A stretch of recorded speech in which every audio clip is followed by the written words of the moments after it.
Yeah, I haven't done one of these podcasts in a while. I think the last podcast I did was probably October. That was a long time ago with like the Max World crew and Saint Tone.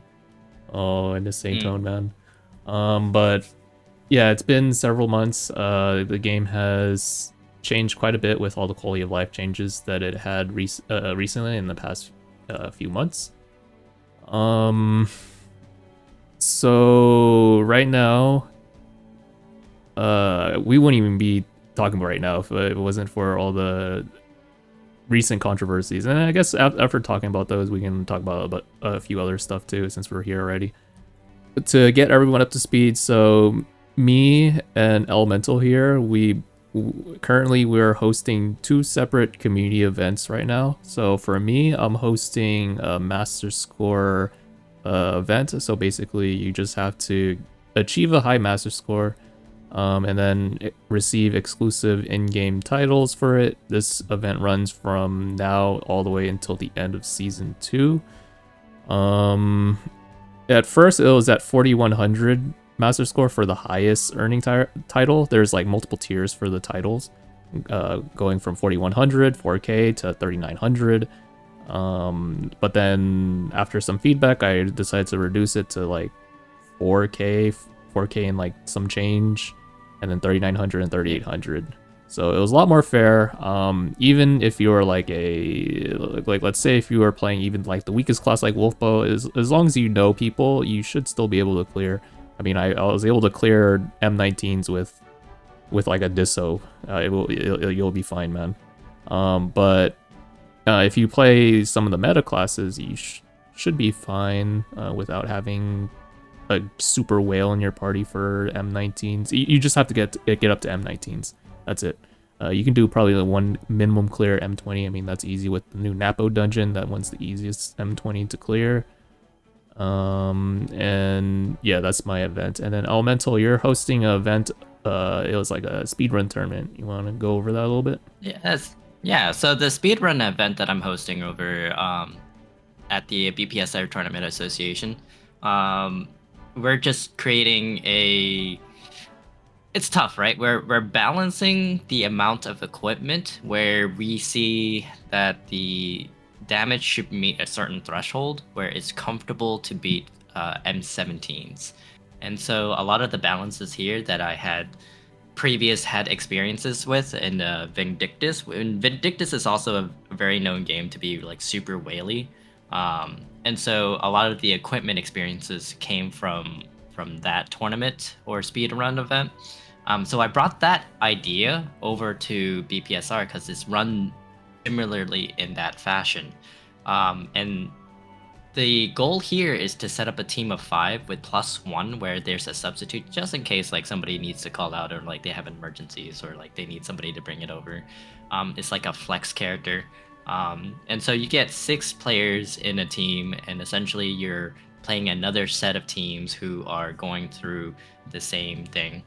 There's a specific set of rules which makes this more unique because BPSR has a 6 map, and I wish they could make more maps so we can expand on this event too. But essentially, you're banning certain maps against your opponents, so that you win in the best of 3. And then if you made it to top 8, you're into a best of 5 scenario. And in this case, the team with the faster time essentially is the winner, and we use the in-game timer as the way to logistically make it easier. Doing so, we have a prize pool everyone will receive. It's a $1,000 prize pool out of my own pocket. Rich And man, then holy. on top of that, A plus has also put in or chipped in the amount of bound orbs into this tournament as well. So if you are a top 3, not only will you get some cash distributed to your team, so first place is $600 distributed to 6 team if you have it. That's like $100 per person. And then second place is 300, and then third place is 100. Yes. And then you'll get this special title that we've just finished voting, which is called Champions of Dreams. So winning first place means that you have this unique title that you can only get from this event. And there's only 6 players that will only ever have this, so that makes it a unique title specifically for the tournament. And then there's a total of 30,000 bound orbs, which is split between 6 players. Second place will be 25,000 bound Luno. Not Luno. Orbs. Could you imagine if it was just Luno? and then the last one is 6,000, I think. Yeah. Or is it? I gotta go back to that listing. I forgot what the third place is. A lot of rose orbs being distributed to some of the top players of our community here. Yes. So this is one of those things where the orbs, 1,000 orbs per player, which is a total of 6,000 orbs. So that's distributed. So if you calculated what your total prize pool for the first place is, not only is it 600, how much is per person? 30,000 divided by 6 is how much, Richard? 5? 5. By the way, Richard is not my name. It's just what I go by. But you can call me that if you like. Did you say 36 divided by 5? No, 30,000 divided by 6 is 5. Oh, okay. Yeah. Yeah. So 5,000 translates to US dollars is what, $90? 80, 85, 75 to $80, something around there. Depends on the region. Yep. Yeah. But that can help with increasing that too. So there's multiple ways to like how you want to use the $100, but hey, it's something, right? Yeah. But yeah, to the point of each of our community events, you had the same idea too, where we wanted to create a set of content that can cater to not only the end game portion, but also something to have all the players to have something to look forward to, right? Everyone's worked hard to get to M19s, 20, or whatever the end game is. And then after that, we get this weird week, right? The last 2 weeks before the next patch, where people just die off. Like players stop playing, and then there's like no content, and there's nothing to do. Yep, that's the whole. You hit the nail. You hit the nail on the target, so to speak. That's pretty much the reason why I made this event in the first place for the community, is just so you guys have something to work towards. Since I know this whole month is just gonna be a dead period starting from today, assuming you don't want to do high master mode. It's gonna be pretty dead until season 3.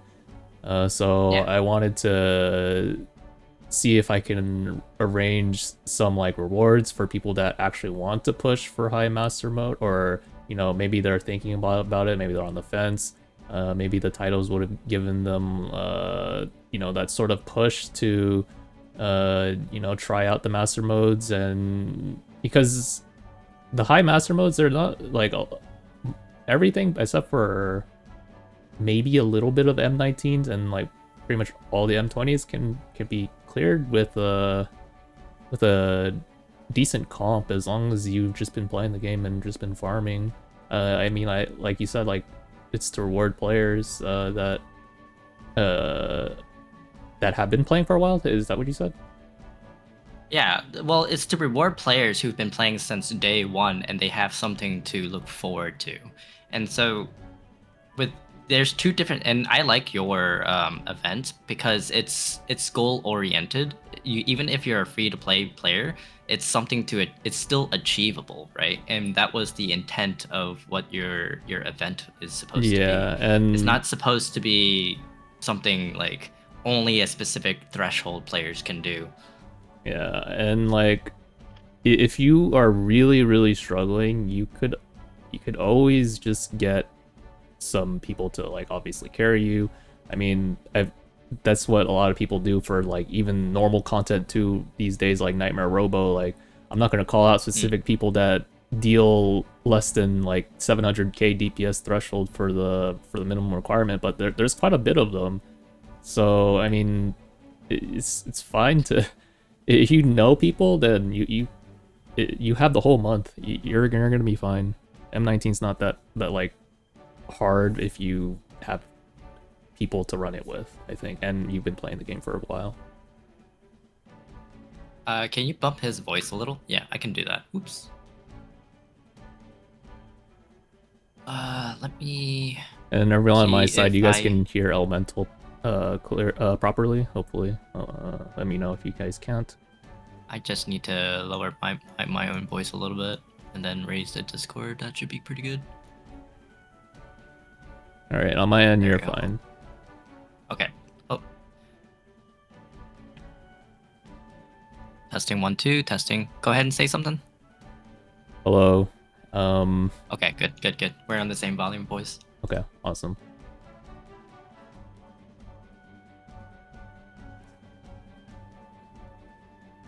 All right. And like for me, I don't even give out resources, just titles. I think it's just something to give to the free to play that have been like really min-maxing, really been trying to perfect their classes. I mean, yeah, and like, and it's also for like, you know, whales too that you know have been spending a lot to keep the servers up. Yeah, and that's the thing here, guys. For these two different, it's really complete. There's two different styles of event that both players can look towards to. Like, I have some issues with the rulings that I have currently in my tournament. Right? It's the players who are the ocean whales that want to participate but don't want to, but because they have a level 3 sigils, they don't want to dismantle it because the amount of Luna or money that they put into their weapon is going towards their ocean weapon. But if you think about it, really, the tournament that I set for is May 17, May 16, and literally a week and a half later, it gets upgraded into the next level anyways, with a new sigil. So in that week, is it worth that value? Because if you end up winning, even if they are going to win, right? They're going to get $100 plus the bound Luno. Not Luno. I keep calling it Luna. Bound orbs. You're good. We understand. Bound orbs on top of that, which I don't know how many people. I don't know how much like people spend on real money to get level 3 sigils. Like some saying they're putting like hundreds of dollars into just getting level 3 sigils on all of their set. And I'm like, that's normal. Is it really? Are you putting that same amount on just the weapon for 10 plus 10 difference? Heck yeah. Just one weapon is plus 10 difference. We're trying to clear some Master 20, like high scores on those. Everyone, well, the ones that I know already has M20 clears, and then I get that they want to do like perfect runs on M20, but like, I don't know. Maybe differences of opinions here. Difference of tax brackets, more like. Seems so. I just don't really care too much about how much I spent. Close to 16,000 now in this game. So holy, wow. In terms of money, I don't really care. But for some reason, people value the money that they care about their weapons, and I respect that. But I just. What? So you don't go for level 3 sigils? You don't go for level 3 sigils? I don't see the value in it that much. Oh, so where's your 3K or where does your 16K go then? It's probably modules, man. It's probably freaking modules. Yeah. I freaking knew it. Modules, the bulk of it is in the modules. The bulk and the other set is the imagines. Those two alone were the most expensive purchases, and everyone thinks it's the ocean weapon, but no, it's not. No, it's freaking It's on the smaller end. modules. Oh god. Did you win at least? Oh yeah, a double extreme. But I am planning to.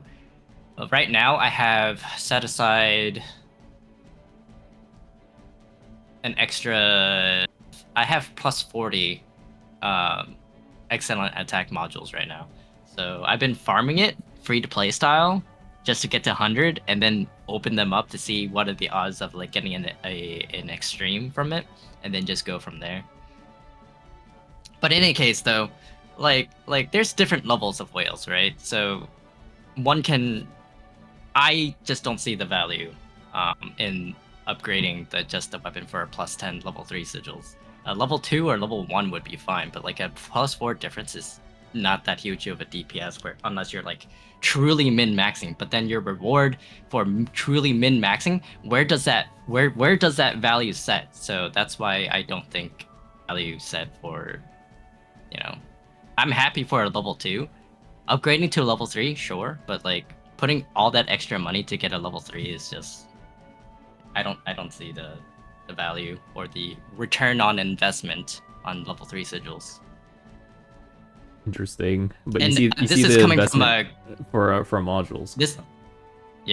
This is coming from a guy who day trades, where I make anywhere between $3,000 to $20,000 in a single day. Holy, Let that sink that loading. in. All right. So in terms of my return on investment and how I see stocks and portfolios and things like that, I know and understand the numbers enough where I don't see the value in level 3 sigils. But that's my opinion. Got it.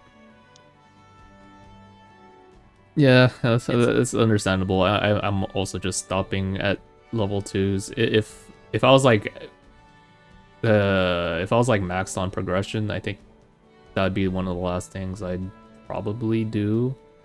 Right. I would right now I have two choices. I can work on modules, get like a 665 or 666 with double extreme, or I can go for sigils. Both are really expensive though, obviously. Okay. Modules are a way different subject. but yeah, that's a whole other can of worms. Yeah, see, I'm freaking lagging right now. I can see my bit rate, but like this is why I'm recording it so I can post it later on where it's not laggy. So yeah, those are your types of whales, guys, in the game. But then let's steer back to the main topic here, which is the community events. So yeah, we are hosting two different events. It's to respect the players that have been playing for a really long time, and to respect the for me at least, it's to respect the whales that have been playing and swiping for a bit. But I mean, it's still achievable for free to play. And then how does this tie into drama? So yesterday I was gonna stream a little bit sooner. I was about to stream like on reset, but I decided to push it to right now because I think this would have been a nice topic to talk about. So someone messaged me about the feedback channel in the official server. So I guess one of the staff, you guys probably know him. His name is Frankie. He mentioned in a message there, and I'll read it here word by word. He says here, "Hey there, since we are trying some new forms of events like collaborating with the players and guilds, and these overlap somewhat with the mentor event, it seems we won't be running a mentor event this season. And this triggered many people. So if you guys don't know what the mentor event is, the mentor event back in season 1 was a very juiced event for the community. Pretty much you just get a small score of 3650, and then you get like how much rose orbs? I don't remember how much rose orbs. It was a lot though. And there was a mistake too, because some people from the mentor side were getting 2x or 3x the amount that they were not supposed to have. Yeah, so they double dipped. I'm surprised they didn't pull a Lost Ark where they just absorb back the freaking the resources that they're given. Props to A plus for not doing that. But like a lot of people got double the rose orbs and also double the modules from this event. It was such a stacked event. And then fast forward to now, they said that they won't have it, and pretty much the reason for that is due to the collaboration of players and guilds, which is referring to our community events. So they're putting the blame on the community events, and that has triggered people to, well, at least for me, because I started my advertisement. You told me Elemental that you haven't started your advertisement yet in the official server. Is that correct? Correct. It's going out this week. I'm just waiting on this flyer to finish from the designer team, and then we push it out, and then the community or the official Discord will post that out, and then with the rule set and all that. So you should be seeing it sometime this week, hopefully. Yeah. That's awesome. And yeah, because mine was only up there, so the main cord only sees mine so far. There has been feedback posts to my event that are pretty much attacking my event. So it's been leaving a bad view for me, and there's like a lot of hate over towards my event. They're pretty much blaming my event, which is, I mean, understandable, because that's pretty much what Frankie wrote was the cause of that led to the decision. And then there was a bunch of other misinfo that I'll get to in a bit. But like, yeah, what are your thoughts on this, Elemental, about the post? I think this is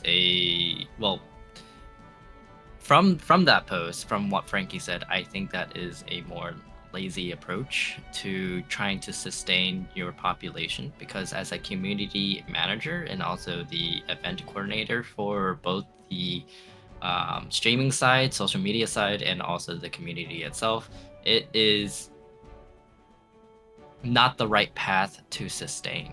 And so seeing this, it shouldn't be on relying on community events to carry the population. It should be in lieu of both the community manager's event, but also with the community events as well, so that there is plethora of events for players to choose and decide to run with whatever events, because we all know the last month for this game is the dead zone of players that have nothing to do or look forward to.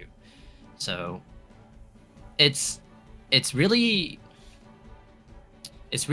difficult to manage that, right? And so I don't know, it's like, it shouldn't be that. And also for your community, it shouldn't also be the only one to be looked at too, because my post will be up there soon, and all that attention going towards you is, I don't think, was really fair of the community to start doing that. But then they don't know that my events were coming, because it's not put on full blast just yet. And so I think there should have been at least a better timed event where one thing can go all at once, or something that the community manager can post, hey, here are these events that's coming up soon, in terms of detail, which I think they did. They mentioned you and mentioned me in the main cord about the upcoming events, but it wasn't like timelined. So I think that would probably be the better route if we decided to do community events with a timeline. That way people have a better idea. But yeah, I just think that relying on community events to carry the population is not a good idea. It's not sustainable. Yeah, I fully agree on that. I hope they I hope the community does put a little bit more blame on A plus. It's really not fair to like for me. I'm it's just in-game titles, guys. I try to make it as fair as possible without making it too easy. Because if it's too easy, then it's just like, well, they're titles, no one cares about them. But I wanted to have some prestige to the titles, and I think 4K is pretty manageable. Assuming you're an active guild that doesn't mind to put down some time to just help you out, especially if they have like strong people in it. I mean, it doesn't matter. I've carried many people that deal like half my damage. It's in M19s, it's fine. It just you just have to join those active guilds. Like I don't know, I'm sounding like a hashtag ad. Join my because we're freaking. I'm over here. I need freaking guildies. I'm pretty sure a lot of people, a lot of guilds do actually. The thing here too is that the at this stage of the last month too is also where a lot of the stage of the guilds are either dying, merging, or just dying or merging at this point because or losing players because the final month is the dead zone again, and it's this game is very vulnerable without having consistent event to keep them interested. And you'll see that this game isn't the only game that has that issue too. Like this is the classic reason why a lot of MMORPGs are usually have this weird dead zones where players are no longer playing or like waiting until the new patch comes through because they already completed everything they needed to do and everything else is like kind of meh. I'm pretty sure Final Fantasy 14 is definitely has that problem too, where a lot of like FF14 refugees are looking for another game to play, and then after when the new patch comes in, they just can't go back to their game. And I'm sure a lot of people are seeing that in this problem. Yeah. I mean, with FF14, like they do a lot of marketing, no, for their expansions. Yeah, well, that's just to announce, right? Yeah, and I guess because the IP is huge, it also helps them as alongside the marketing. I think BPSR hasn't really done a lot of marketing, unfortunately. I wish they did, but I don't know if they have enough money for that, I guess. Yeah, I remember season 1 advertising. It wasn't really that much. A lot of it was a lot of the responsibilities left on like the content creators. I don't know if you remember the first week of BPSR, but they had a lot of content creators that they would probably paid. I'm not 100% sure. I can't confirm that, but then like there was a lot of content creators that we had just playing the game, and then oh yeah, there was also that content creator program too, and they had like the little reward tiers. I think they still do it every now and then, where you get like not free money, but like you get money for reaching certain like CCV and like viewership in YouTube, and sometimes I think there was one time where they just gave rose orbs, but there was a lot of times where like it was like real money for reaching that criteria. So they left a lot of the advertisements to just the content creators. I haven't like season 2. I didn't really see that much advertisement for season 2, unfortunately. Yeah, the first week is always most important. So the majority of the content creators, the big known ones, are usually paid for.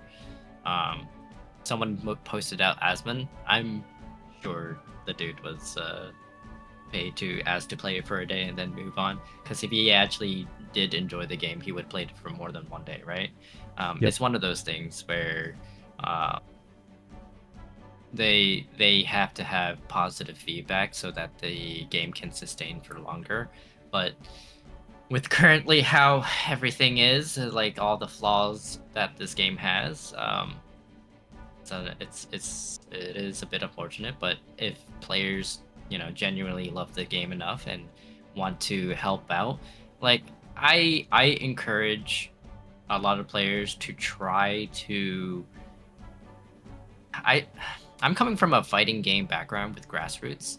Um, Under Night in Birth was like a really small niche game, like nobody ever even heard of, and it's now part of like the Evo um, lineup like almost every year because of that grassroots. It would have to be in that same similar direction where every community household would try to encourage events or tournaments or things like that to build it up so that more people are more interested in it. And so I think this is what we would have to do as a community to create some sort of grassroots community in order to encourage players to keep playing the game or bring in new players to play, because I see potential in this game if done well enough where the players can feel more like at home playing this game. And it's very important to have community events as well as working with the developers to create something more with this, because otherwise, without that fireworks makes me so sad Why does that make you sad? because it's distracting my ADHD. Guys, don't distract us with ADHD. But the I forgot where I was going with this now. Sad. Is something with like the grassroots, and how to make the game a little better. Yes, the community is important. Having those set of events is only a few ways to increase engagement with the communities that are there. And if people talk positively with the community events and they see where the direction that this is going, where they can look forward to, then it becomes more bigger than the game itself, because there's something that is outside of the development that they're looking for. They're looking towards more for the community creating all these amazing things that we're trying to do and then build from there.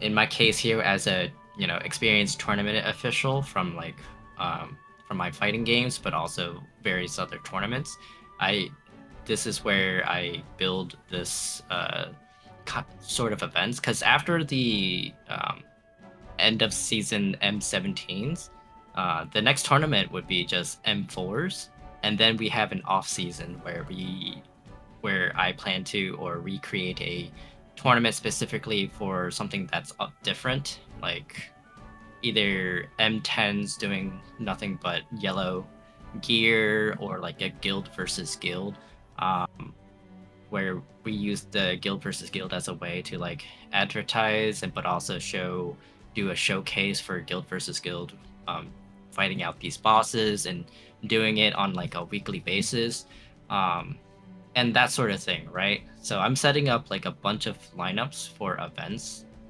just so that it has the community to go look into it and be like, oh, I kind of like where this is going.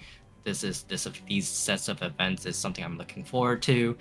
And I'm not the only one doing the events too. I think who was that? There was a player from Dow Plow. Of course somebody would hit me from there. Y'all better run. Y'all better run. I'm not. I'll cut this out for the YouTube portion, guys.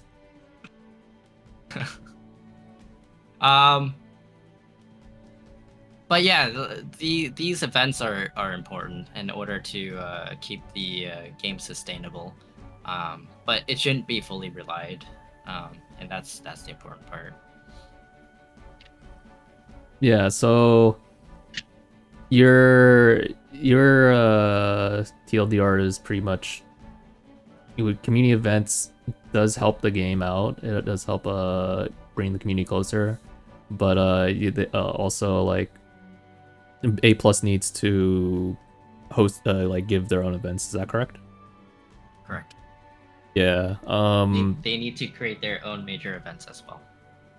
Yeah, I agree. I think a big part of the reason why people are upset by these kinds of community events is, well, I mean, of course, because A Plus just doesn't want to host events now that they have other people doing it, and planning it all out, doing all the work. But then like we don't get a lot of resources in global compared to the other regions like China, and I think that's kind of wrong in a region like global where we don't like a lot of people don't really like to swipe that much, and to have like way less resources given for free versus a different region that's like more prone to whaling is kind of crazy approach, I think. Well, the Asian market love gambling. Yeah. they you're 100% right. Well, the Asian aspect of this is just prestige, right? They value their value or culture is different from Western. Yeah, 100%. Culture. So it is what it is.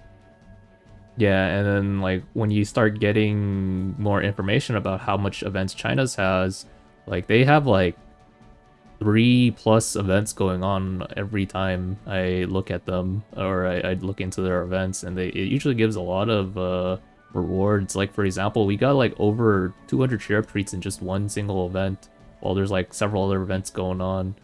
And like we get maintenances in China like all the time that give like 700 rose orbs versus I think here was like 300 or 400 rose orbs, something smaller, and we get way less maintenances here than in China. China gets a lot more maintenances, and they get like 700 rose orbs like each maintenance.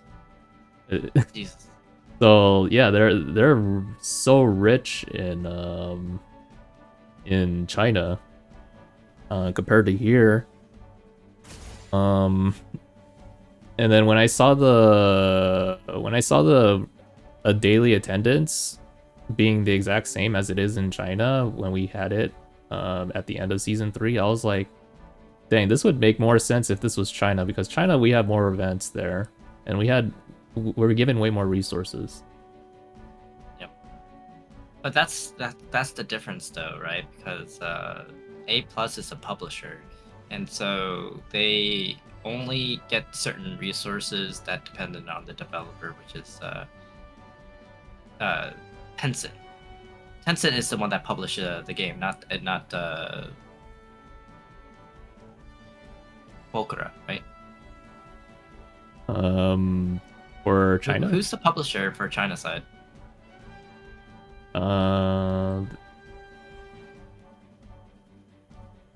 That makes a huge difference, because Volcra is Tencent owned. Yeah. But Volcra is just the developer. Are they also a publisher? And if it's the publisher side, then it's just dependent on the publisher who has made all these maintenance costs and all that stuff. Oh, I'm not I don't know the answer to that question, unfortunately. I'll research it in a little bit, because there's a lot of there's a lot of stories between how games are being bought, and since Tencent is the game that had bought the IP from Bandai Namco, then there's a certain there's probably a certain reason behind all this, to be honest. And A Plus is a Japanese / Chinese company too, so there's also that. Yeah. I just don't want to say any wrong answers to that, because I don't 100% know. I just know Bakura's the developing team. Um, yeah, I mean that pretty much just covers that drama. I mean, again, they should really consider A plus anyways. They should really consider hosting more events on their end, and that give more resources because right now we're kind of dying right now. A lot of the player base is dying, and a good reason, a good portion of that is due to like the amount of resources you get. You don't really get a lot, and I mean, I know there's like a billion other problems, guys, that you guys can probably say about the game, but then like this is one of them. We really don't get a lot of resources compared to China, and that's why they're so upset over the like. That's why everyone's talking about the community events. I mean, like nobody would care about my community event. Like for those that are haters of the community events, okay, awesome, good for you. But like, I'm pretty sure you guys wouldn't say anything if this didn't impact the events that could have came I got a question out. for you. Yeah, what is it? Your community event, when you were talking to the A plus team, did you also request what other rewards were given to your event? Could you not have requested orbs for your event as well? I feel like I could have. I could have requested orbs. I don't know if I can. I still can. If I were to request orbs, I'd probably just put it on the first 2 tiers of titles, and not the first, and not like the last one. Like maybe most of it goes to like the 3800 tier master score, and then like the other one, then like a small portion is 3900. Then that would be like an alternative to mentor, and I would update or retro that as soon as you can, because that could be an alternative to mentor in a sort of way, because in a way you're still trying to carry the people to those thresholds, and even though those thresholds are higher than the previous mentor, because previous one was just to get the mount and then that was that, but now it's for the top 2 tiers now. So in this case here, to help with this event, I would talk to A plus to see if we can bring it to that level, and then it would balance out the amount of players who are expecting mentor and turn that around. Yeah, we'll see how fast that goes though. I know you said we should get it as fast as possible, but then like I remember, and I'm not gonna spoil too much because these were all in DMs, but then like I told them to update the titles because I changed the master score requirement as well as the titles like several days ago, and it wasn't until today where they finally updated, because I don't have the power to change the announcement, but I could send another message and then pin that, or someone else pins it, and that's what I did in it's on a weekly basis. Is when they can update it, because they're on the JP time zone. So the timing of it is went before Wednesday. Or Wednesday, that's interesting. I didn't know that one. Yeah, I requested it like at the start or somewhere early on last week, and it took until like I think today to update it. Yeah, and then that caused a lot of confusion. People were like joking, making memes about the in-game titles, which I was like, I already changed them, but A plus still hasn't freaking changed them yet. So I mean, again, I'm not gonna spoil too much. It's just miscommunication. We did get that resolved, thankfully. But then yeah, I wish I had more control over some of the posts here. Maybe I should not have posted it here. I'm not sure. All this this whole message just from Frankie, it just gave me a ill feeling inside. I'm like, maybe it was the wrong idea to post the master score event here. Maybe I should have just had it in my Discord, and because I remember the BPSR Alliance, they also had like another event like 2 months ago. I think it was the BP Fez, and like the community Yes. didn't even. I think a lot of people didn't even know about it, but then you also got exclusive titles from that one too. But I don't think they really talked about it because they didn't advertise it in the main cord, so so not everyone knew about it. And I think that's also another problem too. Like, there's probably a lot of events out there that most players don't even haven't even heard of, Yeah. because there's no advertisement in the game either.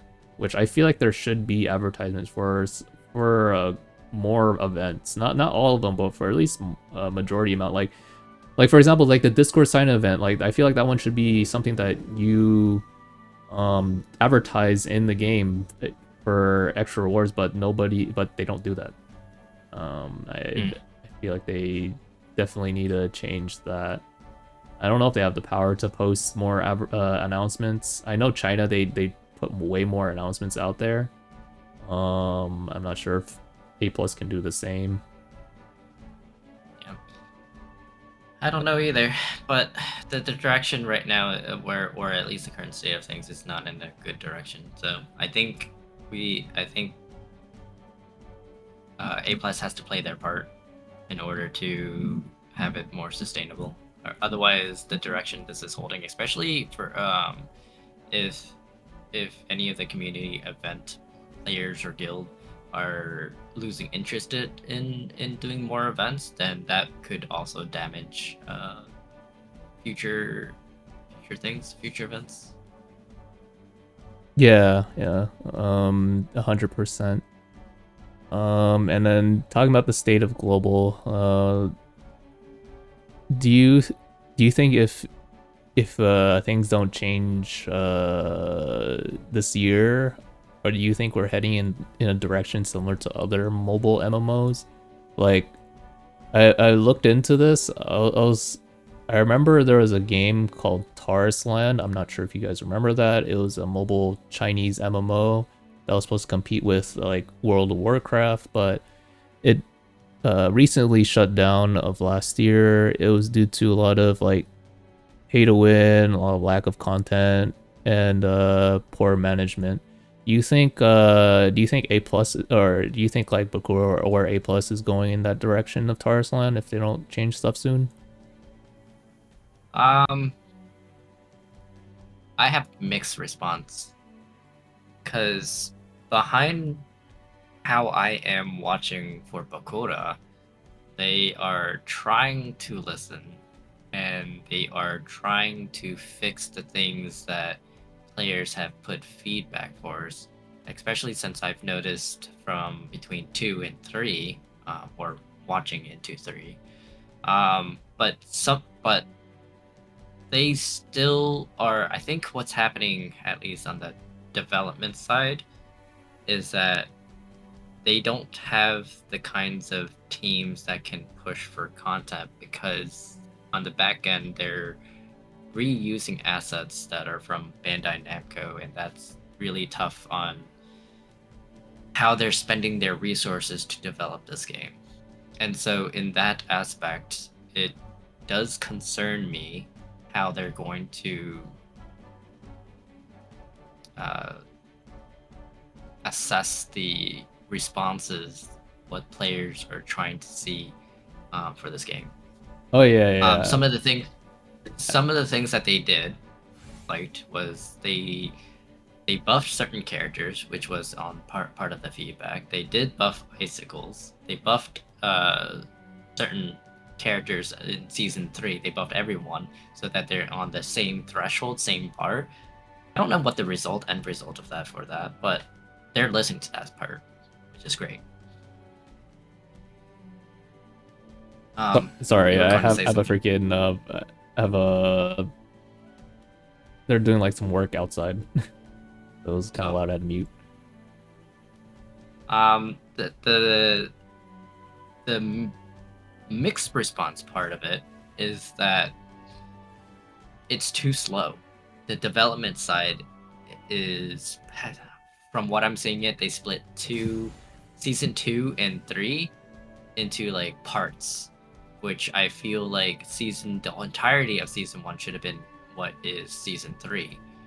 but so I call it like season 2.5 because it's just part of it, right? But then I'm seeing it like how Hoyoverse does it, where they split the whole entire year with a single like small update patches that expands the map, expands other mechanics, things like that. They break it into parts. And so I think they're borrowing that development side to take much more longer time to develop the more needed, like the true 3.0 of BPSR. And that's, if they're doing that route, then season 4 would be the true update where everyone should expect if we see the development side truly listen to their players, because taking parts of 2 and putting into 3 just doesn't make sense to me unless they're doing the Hoyoverse patch. Yeah, it's all up in the air right now. I'm kind of excited, but also a little more nervous. Well, how July is gonna be, because that's when the not only anniversary patch happens, but also it's when season 4 hits for China. I'm assuming they don't push anything back. They usually do. I think historically, every season in China has been pushed back 1 or 2 weeks. So I would expect the season 4 to come out probably August, and they'll have like some, I don't know, like anniversary and preseason events all planned out in July. That's my guess. So expect something, guys, between July or August for that to see if Bukura's gonna live up to their promises of a lot of things. Yeah, I'm like more skeptical because of again a lot of the things that happened recently. Like I think one of the most recent examples was the copyright music. I'm pretty sure a lot of people haven't even heard of that one in global.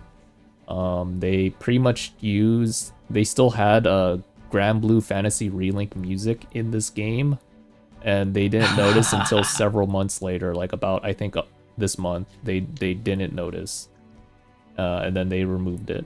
But like, yeah, I'm that using assets from OGBP, fine, okay, but like using it from other games that you didn't license, that very much concerns me. But like at the end of the day, I'm still having fun. I mean, I'm like hosting events with my guilds. I'm hanging out with them. And yeah, I'm still having a good time, but then yeah, I'm just nervous for the overall health of the game, and I hope Bukura can live up to their promises. It's we're living. We should be close to the bottom as far as player base goes. If the development decides to heed and listen, if they do, then we can see upsides from here. But yeah, like you said, I hope we don't get the same. Well, also to what Cupcake Avenge has said, I really hope we don't get the same formula. Yeah, I very much hope not. Yeah. But Velasan, sorry, it was Velasan who said that. Yes. And I think one more issue of like how content is right now. Do you agree that it's, or to some extent agree that the game cycle for content is just like you have the free to play and then you have like the giga whales that are carrying the free to play? It does. I remember you were having a discussion with one of my friends, Gray Fox, in the creator channel. I just looked at that a little bit. I didn't look too much into it after that. But then I think he was talking about like how the game is like kind of comprised a lot of just helping the free to play, because a lot of the game is just damage check. Do you partially agree with that statement?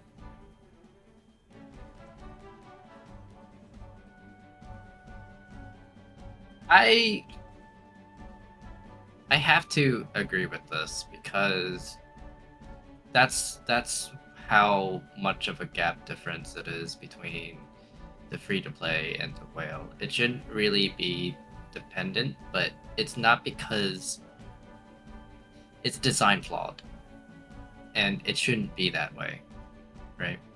Yeah. It should be more balanced where everyone can reach the same top if they grinded it full, and that's traditional throughout Vindictus, throughout Maple Stories, throughout anything. There's no super weapon that only paid. Everyone has their own threshold.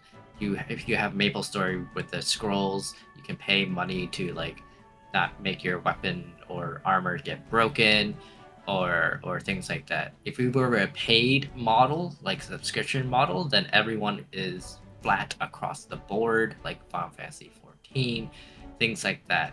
The market here, in terms of having an ocean weapon alone, is just design flawed, where it shouldn't be that way, where it has this weird, it's weird relationship. And what it is unfortunately for this kind of language that I'm about to put, it's parasitic, in a way, and it's not healthy. So, despite what we have for everything else, the way that they see it in the cycle is that the whale's carrying the free to play in order to get through their content, even if they're missing 200k damage in DPS. It shouldn't happen that way. Everyone should be across the board, flat, or be able to reach there to the top. It's probably not intentional, but they probably did it in a way so that people, there has to be some kind of business profit floating, and this direction was not it, in my opinion. But what can you do, right? Yeah, The business is already there. The best you could do is just either just keep playing, and if you're having fun, I mean, just keep playing. And but then like if you don't like it, then I mean, you just write feedback about it, and I don't know, maybe take a break. Our hands are as tight as the communities too. Like there's not much we can do to change these like business model decisions. Even like the ocean weapon, man, it makes the amount of power that you get from the ocean weapon is freaking massive, man. Like not even an Esther weapon in Lost Ark. I don't know if you know how much an Esther weapon costs there, but then like it's pretty much an ocean weapon, but it doesn't really give you that much more power, but it costs like absurd amount more than the ocean weapon. It makes something like that more free to play friendly because it doesn't give you that much benefits. But the ocean weapon, if it was like that, then yeah, that's fine, because it's basically you're buying into cosmetics. But I wish we had a different way where if you were buying the game or paying for something here, then if you meet a certain threshold of how much you spent, like if you were doing cosmetics or whatnot, you get a special, cosmetic tier that specific players may have, and I'm fine for that too, if we ever get that in the future. But like our creeping weapons, things like that, it's unfortunate business. Yeah, I think a lot of my guild runs, I mean, like, I don't mind people doing that low damage since we have a lot of oceans, but then, like, to pretty much almost reach and rage in those parties when we have 2 or 3 ocean weapons is kind of crazy. It shouldn't be like that, but then a lot of classes either don't perform well, or it's like it's just the damage check in general. It's pretty freaking big for Nightmare Robo. I don't, like are you struggling with damage check over in your guild? My guild? Yeah. Oh, my there's only 4. I only have, considering myself as a super whale, I'm the only one. But considering all the whales that I have, I only got 3. 1 tank, 1 healer, and another DPS, and then there's myself. So, and everyone else is free to play. So the damage check, we struggled a lot, even with me around, even with my other whale DPS, we all struggle still. And the fun thing about doing raids is succeeding over the struggle, right? And so it feels rewarding. So that's why it feels good to struggle to like overcome something. And that's what I like, you know? Yeah. Making it too easy and just DPSing and then you just skip mechanics, I don't see the fun in that. Yeah, I agree with But that's that. But I just mean, my like, opinion. well, at a certain point, though, like, the raids do become homework raids, and you just want to get through it as fast as possible without being jailed Yeah. for too long. I mean, at Prague, But it's fine, for the first couple weeks, but then like later on, because Nightmare Robo, that's the final raid. You're not really gonna get that much stronger to like over gear it. So for it to still be like a really high DPS check, I think is not great because I see a lot of parties, they still need at least like an ocean weapon user to even minimum clear it like right on or right before enrage. I remember Bone Nightmare, and as I was free to play it back then. And I remember we could not.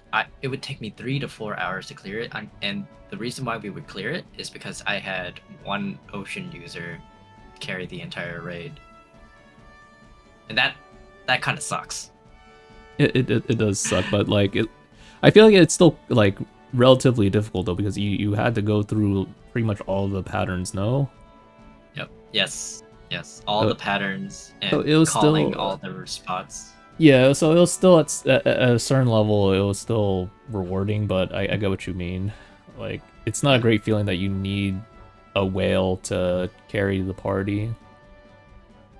And the funny thing is, the reason why I swapped over to being a super whale is primarily because they made the raid have a design flaw, which is dependent. It forces a dependency on whales to help the run, therefore creating this ecosystem, right? And the ecosystem cycle of you need at least 1 or 2 ocean whale to carry a run at the beginning of each nightmare in order to have everyone pass over, therefore giving this prestige feeling for the ocean user to like be thankful for. And it's like it doesn't feel good as an ocean user to be thanked so much because they know that you're carrying the raid, and it creates this. It's not. That's the whole thing with the ecosystem and back to culture, right? It doesn't work on the western side that much than it is in eastern side, because in eastern side they appreciate prestige. So that's interesting because like I feel like I see it the opposite way, where I feel like it's rewarding to hear that I helped them, like they said thanks, but then like I feel like they don't at the same time, like I feel like they feel like it just sucks to be carried because like you were still kind of like the weak link here, though. Like maybe the problem why it took so long, even if you knew the mechanics, but like you don't have the damage for it, so you are still the problem no matter what. So that's the way I see it, but you see it the other way, right? Where it's like it's a bad feeling for the ocean users. It is, where you're being looked up and then glad that you're there. And it goes back to Old Man. I don't know if he watches YouTube, but he feels this exact way, where the reason why he had quit was because he had a non-ocean friend who got kicked out from a group, and in replacement added him in, even though Old Man wanted to be in the same party as that person that he's friends with. And so it doesn't feel good to be an Ocean Wheel Go user because of that situation where players are kicking people, knowing that they don't do the damage, and knowing that they could rely on an Ocean to carry their dungeon. And in my perspective here, I do it because I know people need a lot of help with these raids. Coming from free-to-play version in Season 1, and knowing that there is a dysfunction ecosystem that has to rely on ocean weapons to carry players who need these runs in completion in order to progress. And it's not a good progression. It shouldn't be that way. Yeah, But because here we are. yeah, the ocean costs a lot, and then I mean not only because of the ocean, but usually I mean we're just I feel like we're only downplaying it with the ocean, but then like there's other things that you need with the ocean, guys. You need your +5 gold imagines, and then you also need like decent modules. Yeah. It adds up. That it's more than just like 2 or 3 grand easily. Right. And here's the next part that I wanted to say. If I think there is a disconnect where people aren't understanding where their damage is coming from, and I think majority of the players don't understand that they need to have their attack refinement as maxed as close as possible on top of their highest stat modules in order to do as much damage as you can.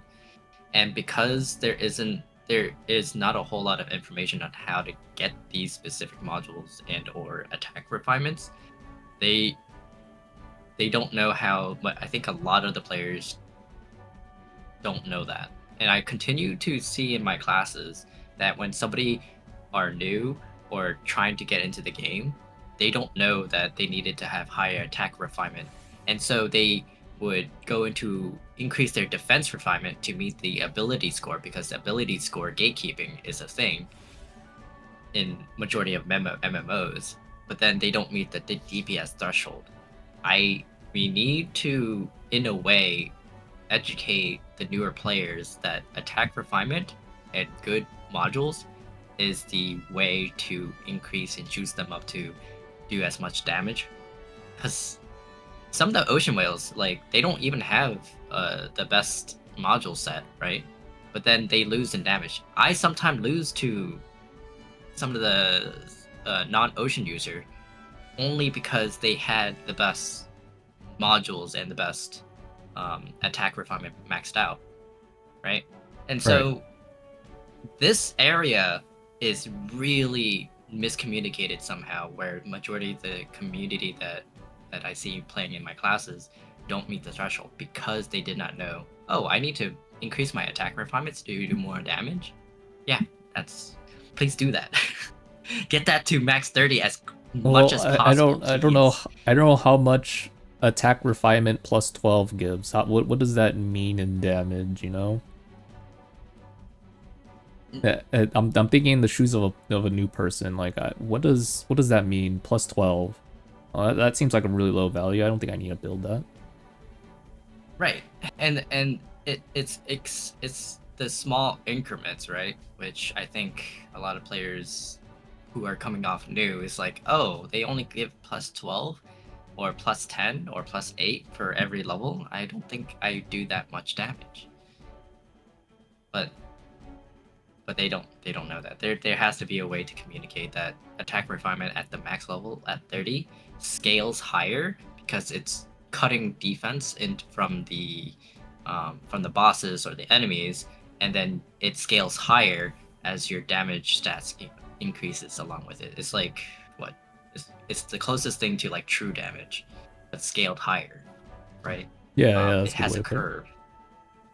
It has a curve, and the more you put more into the attack refinement, it multiplies your damage at the end, which gives you this curved damage. And the modules boost that attack refinement even further because the level of the modules plus the attack refinement at a calculation level just exponentially increases it further.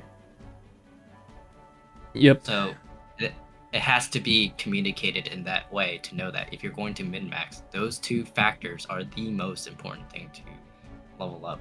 The raid stuff, the equipment stuff is like, it's just a flat line. It's just a flat line stats. It doesn't exactly curve up, but it helps the attack refinement and the modules to curve higher. Yeah. And I mean, you make a good point. Like modules, it's the thing that like everyone should be aiming for. But then like at the same time, we mentioned how expensive modules can be. It's not Yeah. something accessible to many players. But then Or it is for a new player, or a returning player. you could be hecka lucky, like this one dude in my guild who's like a lead, brand new, but gets a Life Wave 6.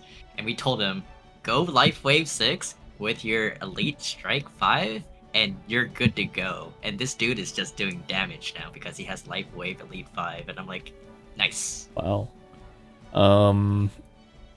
Yeah, good job for him, for the new player. Like for many new players, like if I were to give a recommendation for them, is to be ready to re-roll accounts if you're new, because modules, like you said, is one of the biggest power spikes you can have in the game, and you get a bunch of them for free at the start of the game. But then like it's a one-time thing. So if you're unlucky, you're gonna have to re-roll characters or re-roll account and then just keep farming. This is a system that I don't think any MMO I've played has actually, where you have to re-roll. It's more of like a gacha if you think about it, with the re-roll method, where you have to keep re-rolling until you get a good set of modules, and then you can play the game. It's modules, it's imagines, it's those two alone, and then that sets you apart for the account. That makes it more premium because you get a good head start than the rest of the group. Yeah. And then modules. Yep, I also need modules. I need 665, man. I have 2 extreme lines, but no extra line, and now I'm feeling the pain, man. But I don't want to spend like 2k plus easily on that. I'm also on 6.6, but I don't even have a 2 or I don't have a 3 or a 4 on any of these. So it is what it is. Double extremes is the only way until we get the 5th slot. Yep. Yeah, you guys do get a 5th module slot, for those that don't know, in season 3. So a lot of like people are going to be able to build 666 with double extreme, which is nice, or at least just 1 extreme line and then another 6 random line. That's nice. I don't even know how I want to build with the 665. Probably just Elite Strike. Yeah. I'm still Icicle next season. I think you're Icicle still? Wait, you don't want to swap? I will do secondary man. Oh, you said Twax? Twax. Yeah, oh, yeah. Nice. I'll probably just switch over to Yaido, the class that people know me more about back in season 1. Why? Wait, why not? I like Yaido. Freaking icicles that are dying. Our population is decreasing. I'm seeing more Yaido and I want to do some Moonstrikes. I want to do at least M20, man. See, this is how the game is designed. It's designed around playing the meta class. If you don't play the meta class, then you can't do the later content. I am not a meta slave. That's what Icicle. That's what Bakura wants, though. That's their vision right now. You guys have to complain about their class balance not being that great. Make it work. Like right now, Make it work. Like right now, if you run Nightmare Robo in a team of Wolfpack, you probably will not clear. I did. We did. You did? You have a video of that? No. Oh, okay. But it was just it was with a concerto that carried the not Wildpack, but Falconry and Wind Knight. Oh wait, you have falconry? Wait, that's not fair. I said just a team of wolf pack. Oh, a team of wolf, like all moon. I All mean, all wolf all bows. wall pegs. Yeah, yeah. Oh. They probably just need a concerto, to be honest. I just had learned that how broken concerto is end game. Oh, for raids, they've always been really good since you can stack them with the other supports. No, even in dungeons. The amount of damage they provide for outside of Icicle and I guess Moonstrike does way much more than I had originally thought. I guess if you're really lucky. When I have a concerto, I don't really remember it until I'm at 0 frost crystals for like half my burst, and then I look at my party comp. I'm like, oh yeah, right. I have a B performer. I'm like, oops. Well, that's the thing. Everything else but Moonstrike and Icicle. Which are the meta so classes though? What? Right. But if you're playing with Vanguards or Wind Knight, you're supposed to create a team comp that revolves around the maximum damage of the set of teams that you want to create. So if you have a concerto, it should do more damage than it is with an icicle. And the icicles, you have to build differently around concerto, which is what, having more crit than it is luck, or vice versa. I think you just need more stats in general, both of them, when you're running with concerto, man. But that's the whole thing with team comps that I've learned running with a concerto the other day, and I was like, holy shit, this is really good. Like there's a more freedom of expression running with a concerto for M20s, and all you have to do is put in a Wind Knight that gives. I've played a support Wind Knight that can do damage and also help the team, and I think that could be a really good idea to push M20s, and that's an experiment that I want to get into. Either Vanguard or Wind Knights, right? In a party with an icicle that needs the attack speed on top, where I don't have to build attack speed modules with it, and put it into something different. On top of that, with I don't know, maybe another Moonstrike or Falconry, that would be fine. I mean, like you're talking about Wind Knights giving attack speed, right?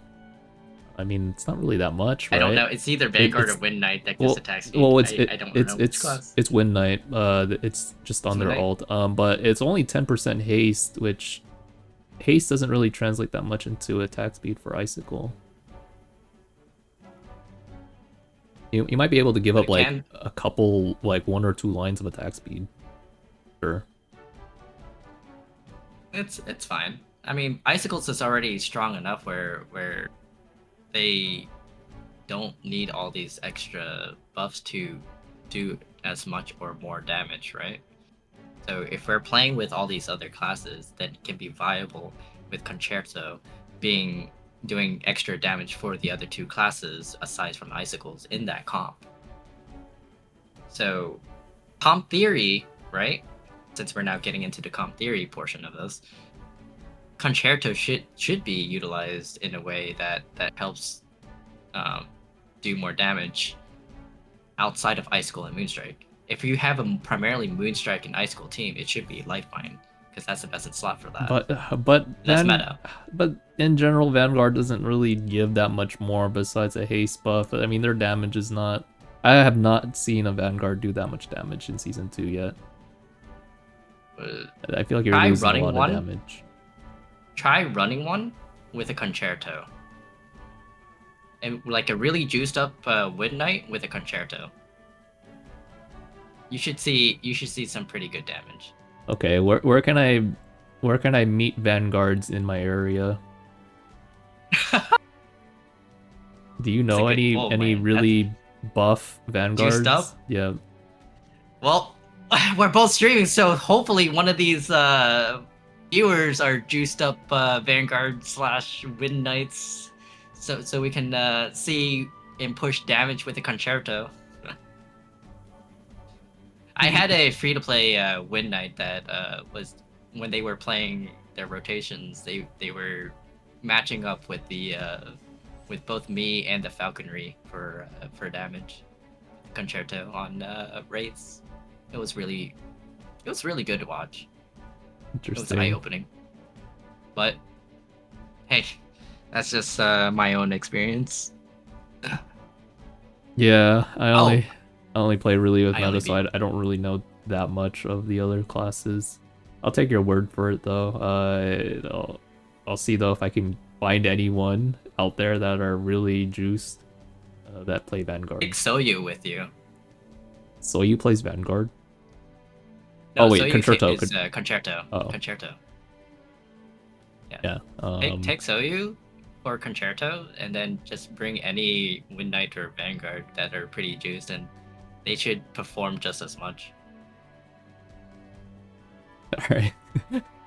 just find one. Yep. Yeah, just find one. They're like a rare Sorry, Pokemon I'm these days. introverted outside of streaming. There's no way for me to find one. But I'll try my best.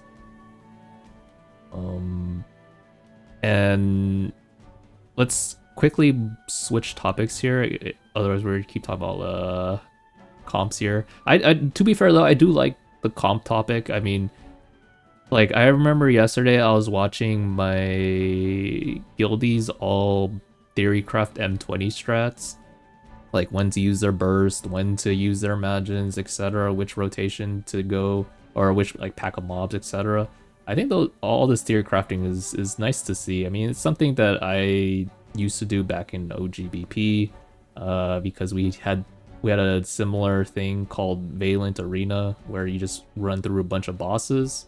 But then like I had like this small team where we're like theory crafting like when to use our burst, like how many bursts it should take for this group of mobs, etc. So to see something like that here is pretty nice, nostalgic even to OGBP. And then like the classic restart every time the poll goes wrong, pretty much same thing as OGBP. Well, there's plenty of discussion amongst the certain guilds. I'm pretty sure Whalesong has like a lot of hidden tech. Something tells me that, or silent treatment. Those guys definitely has it. I don't doubt that. Every group, I mean, this just happens in every game, but then like every group at the top level, that like they all have their strats that they don't really tell. I mean, like I remember in season 1, there was a lot of controversy on a lot of strats. I remember I was telling a friend, I was like, shoot man, someone is showing the mutant bee strat exploit. Oh no, it's gonna get patched, man. No, it'll get patched. So yeah, I understand that. Maybe some viewers out there don't really understand that. They don't understand why they high elite strat or gatekeep strats. I mean, like I guess it just comes down to like the prestige of having a high master score compared to everyone else. That's probably why. I mean, there's nothing wrong with that. Yeah, I mean, in an OGBP, it was a lot worse because there was leaderboard. So like, yeah, there was a lot of. Oh, really? Yeah, for fastest time. So yeah, there was a lot of gatekeeping. I mean, there was like one guild that pretty much gathered all of the top players in the server, all the Japanese players, and just kept them locked down in one guild. So all the information was just locked behind them. Ollie said, aren't they adding leaderboards next season? Are they? They said they are, but I don't think I've seen them yet. I don't know if Naotora saw them yet, because I know Naotora plays a little bit more than me nowadays.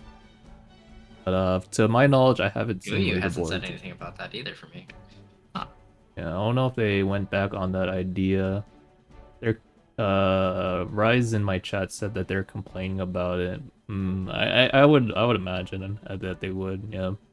Because their whole vision back in season 1 was like, we don't want leaderboards because it'll promote some kind of toxicity. Now they're like going back on their vision. So yeah, I can see some backlash, but I mean, I don't know. I don't mind a leaderboard. What about you? I I am still semi-competitive. So if there is a leaderboard, that would motivate me to min-max a lot harder than I am right now. Because majority of the time, people are asking, Elemental, where's your bis this, bis that? We got M20s. I'm like, no, it's okay. There's nothing rewarding up there right now. I'm just taking my time to get my bis, and then start tackling M19s 20, because at the end of it, there's nothing rewarding to get there. But if there's a leaderboard, that might bring me back.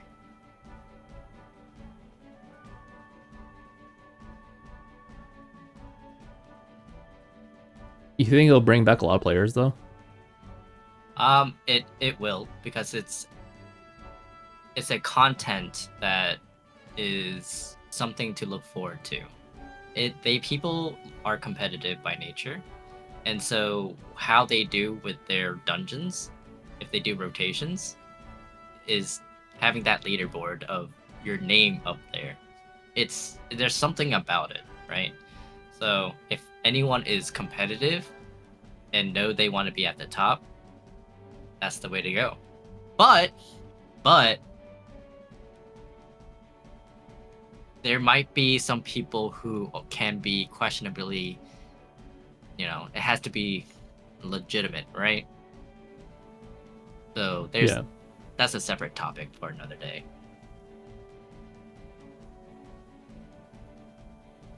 But it would be a nice addition, wouldn't it be? It would be, in my opinion, it would be a nice addition. It's leadership. A leadership board just gives an extra incentives. And if there's a reward for top 5, that might be dangerous. Yeah, that one I don't know about that one, since a lot of the game is at the higher level is just pay to win. So I think global will not like that. I think China would be kind of okay. I'm not sure. They would be okay because it's prestige. Yeah. Anything with prestige is again appreciated in the Eastern culture. But here, though, yeah, it's more about fairness to get to the top. Right. And I think that's something that can improve the game, is like just addressing the pay to win issue, making it more fair to farm items. Like, for example, we were talking about modules. I wish there was ways to where we could avoid having to tell a player to re-roll their account to get really good modules. I mean, in some way, like guide guide for farm modules.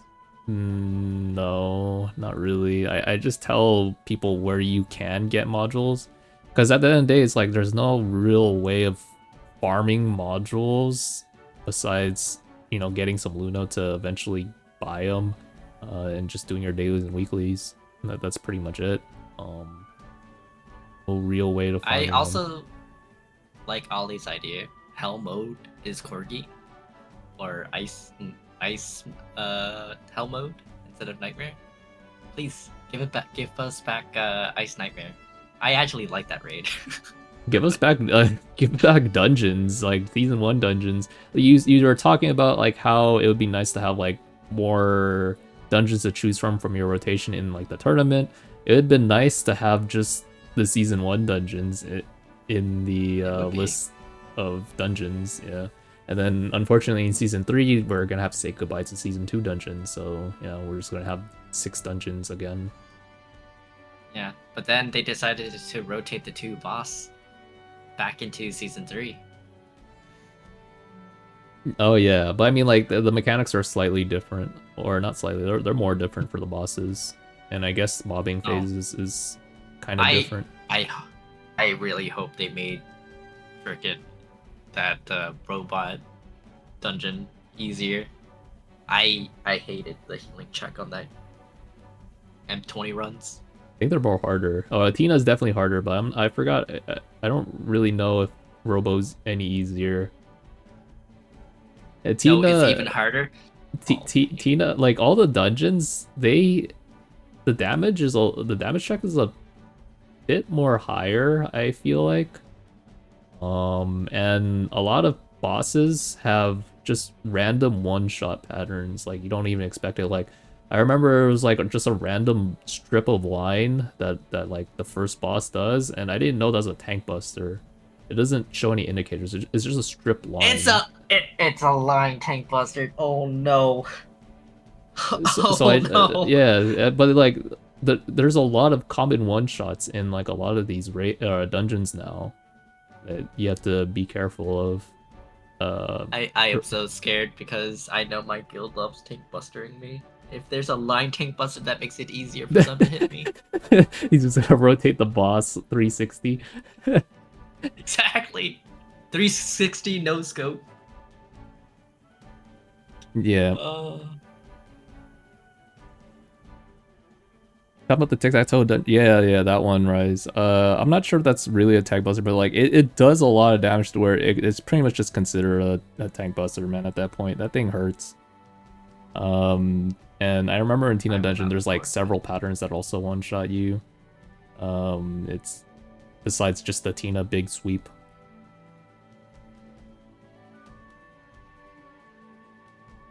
Yeah, so I don't know if like refinements really save you there, besides just saving you from like random kills from mobbing phase.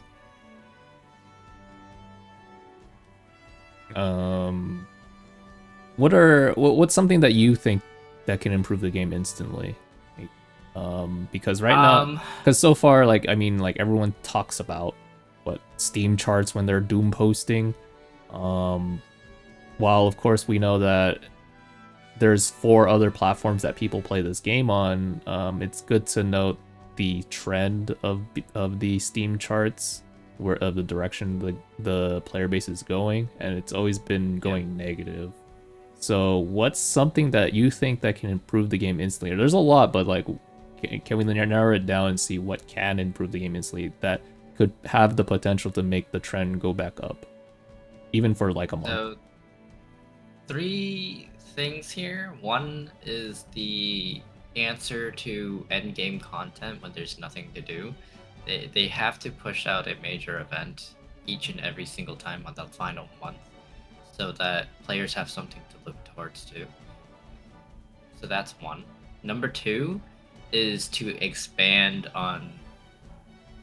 They really need to expand on the dungeon portion. Having only 6 to do when there's nothing left isn't really a way to go. If they can do a rotational sort of dungeon, because they could probably rehash it and make it more difficult, let's say, or even do a more difficult version of the previous generation, just so that they can go back and like, oh, I never beaten Tina M20s before. Maybe it's now the time I can do it, and just scale it to what the current season is. That would definitely create more content in terms of like trying to get people to like tackle it down and try to beat it.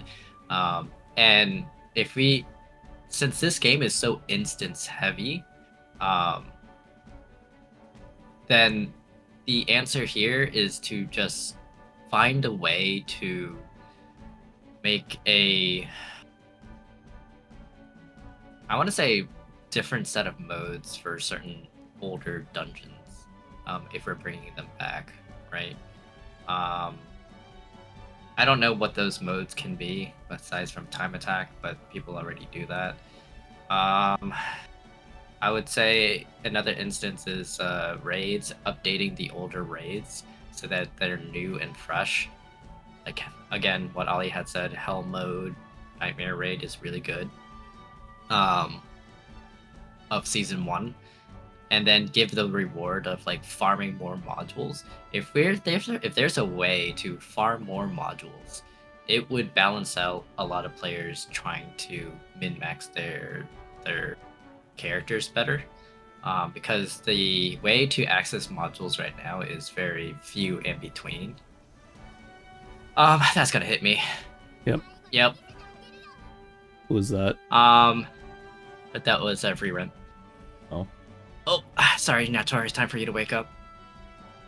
There is, and then the third piece would be something to do with guilds. We have to have what is the point of having 3 buffs in a guild hall and only just have fish?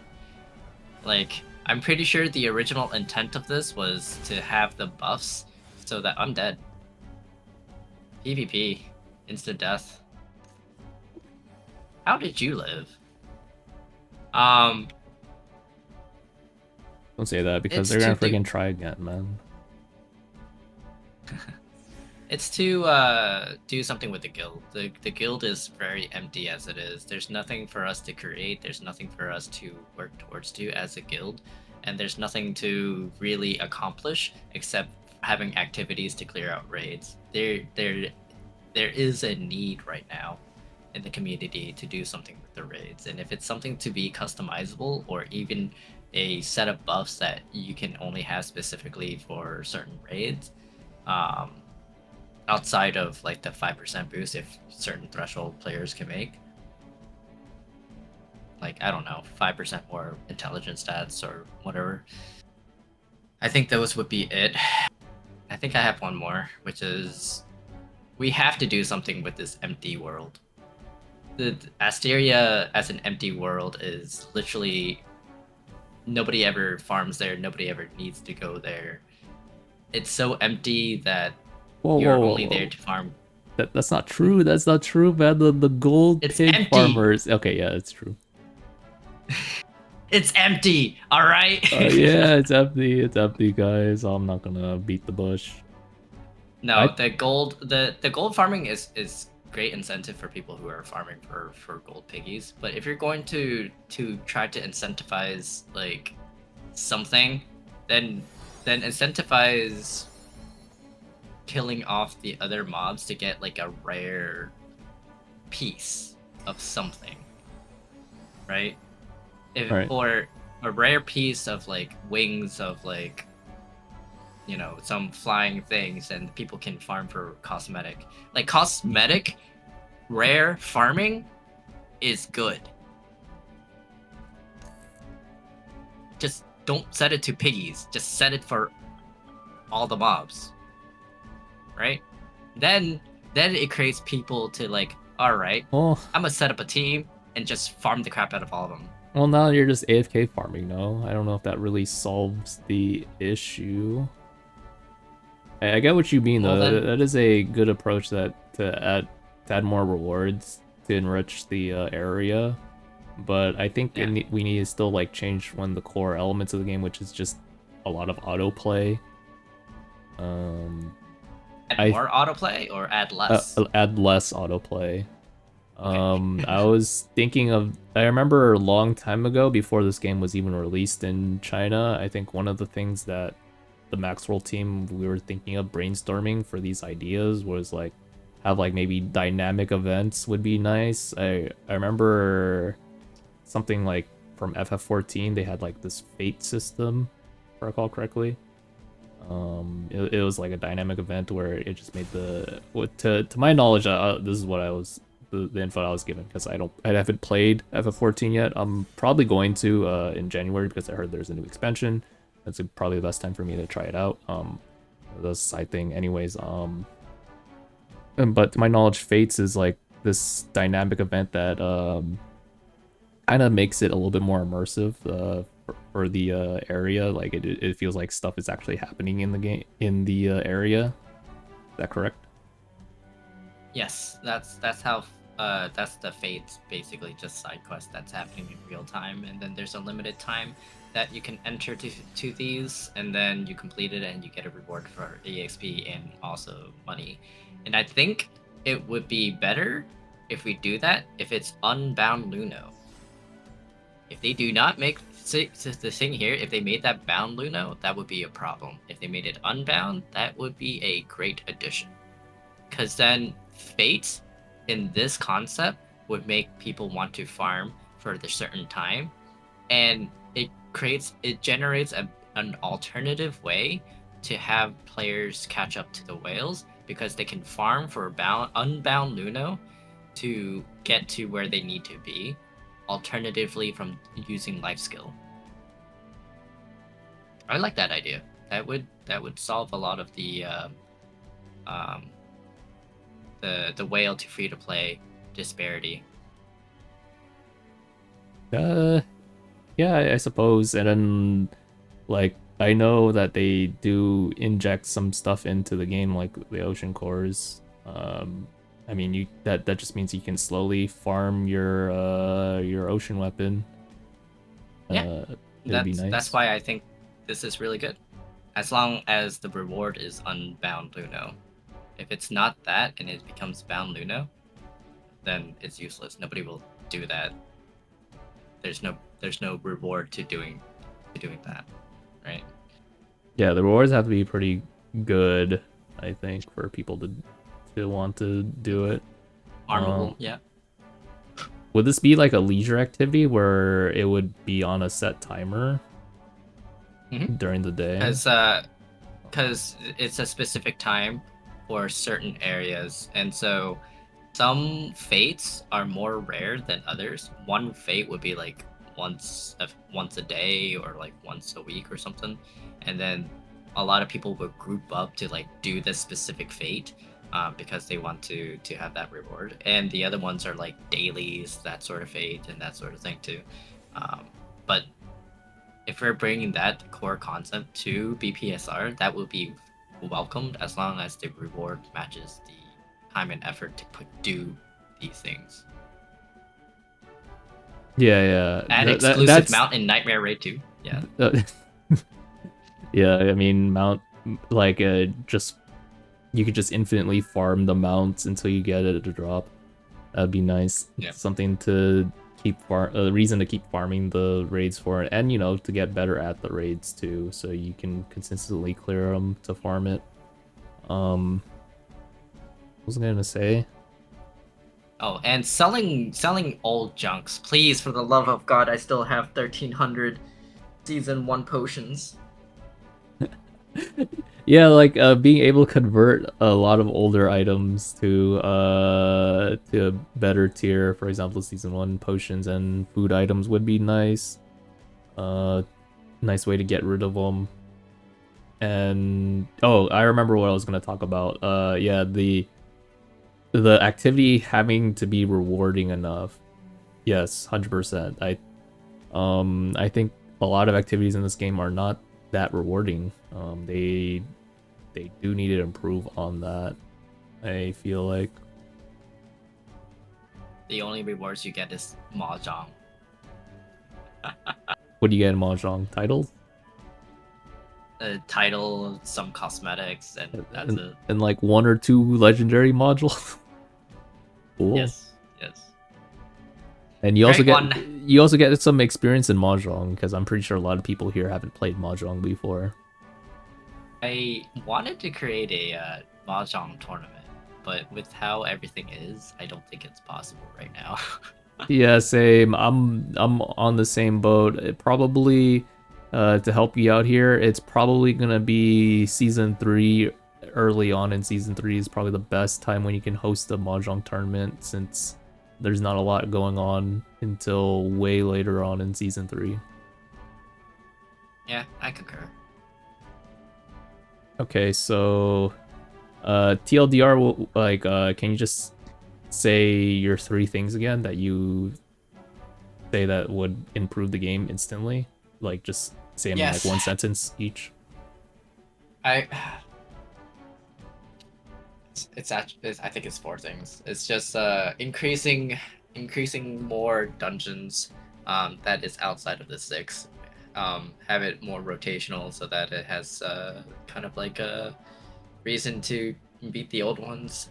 The second one is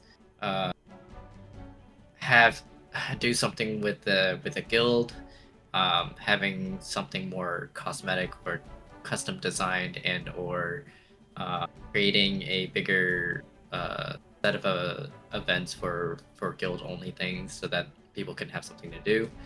And then do something with the empty maps that we have that nobody farms unless it's a unless they're for the modules and or for the bosses wills.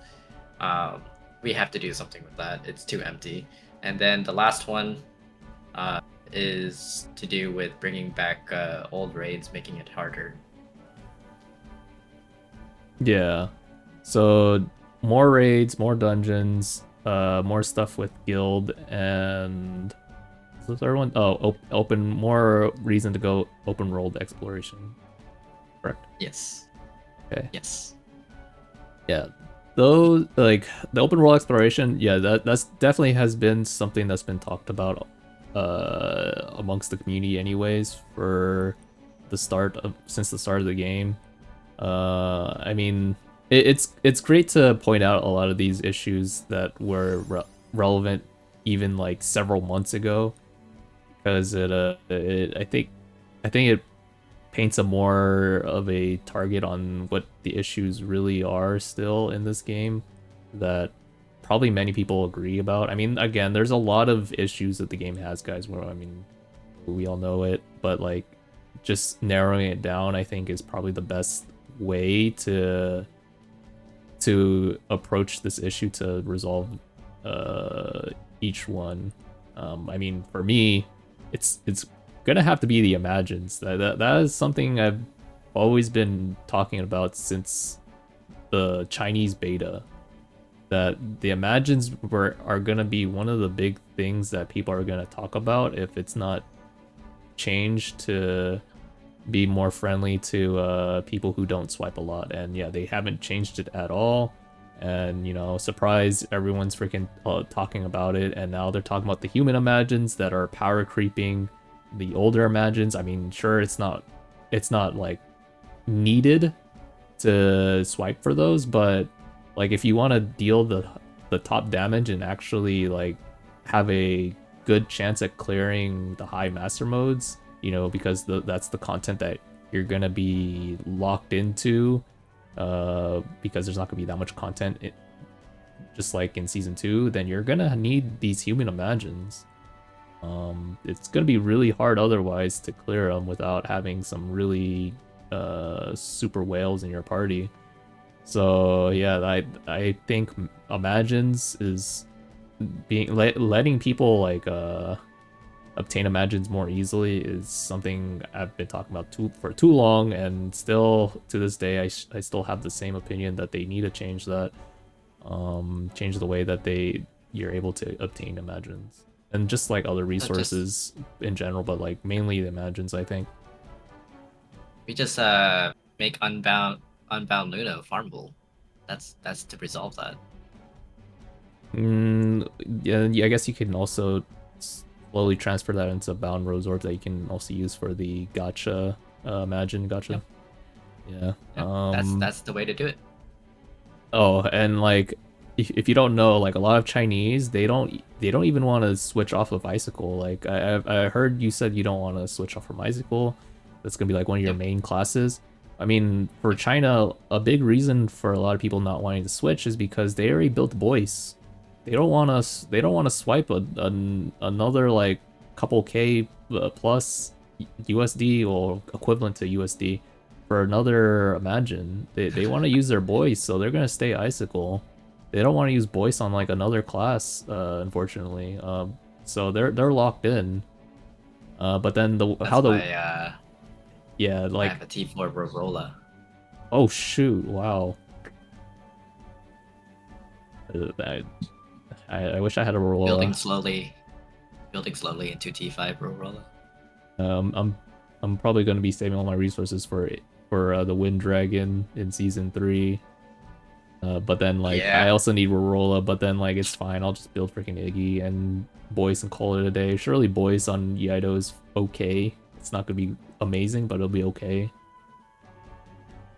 I since I saw the season 3 stuff, I planned ahead and immediately started farming for my T4 or T5 Rorola, because Igor, I am definitely having to swipe into T5 Igor, that's for sure. Yep. That freaking Wind Dragon, taking a lot of money. But yeah, more resources. Give them or give more resources to players. I think would be amazing. I feel like that's a tall task to ask because again, I've been asking for this so many times. I'm tired. I'm tired, boss. If they add it, awesome. The game has a chance. If they don't, well, What? like I'm not stressing too much about it because I've already done my part. I've already told the community and A plus what my problem is with the game, which is Imagines. And like if they don't want to do anything, it's up to them. How would you make it accessible for Imagines if you were to propose to a business company?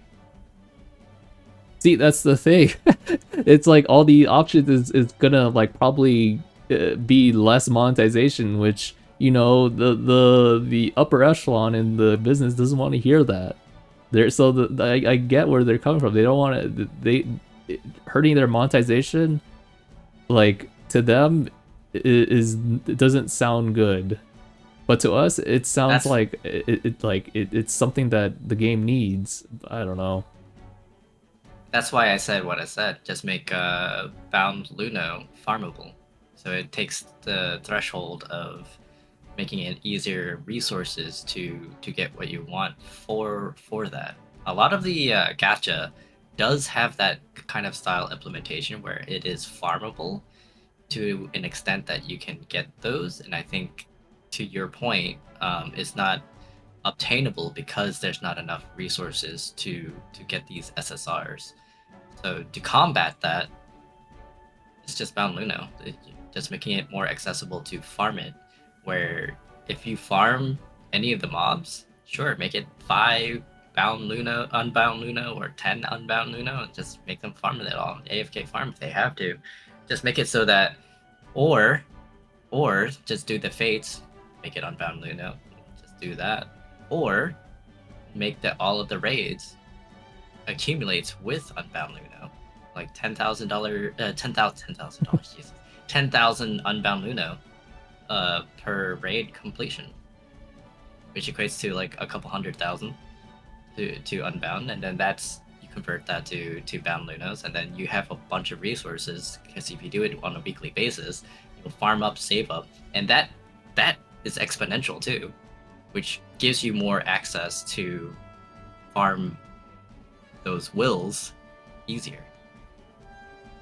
Yeah. Gatekeeping Bound Luno is the reason why they made it harder for Imagines to farm. But like, yeah, we keep talking about this, but then like I know at the end of the day, like I don't know, I'm just being a doomer right now, but like I don't know if they're gonna really do that. I feel like at most they'll just give us more resources on stuff that already exists in the game and call it a day.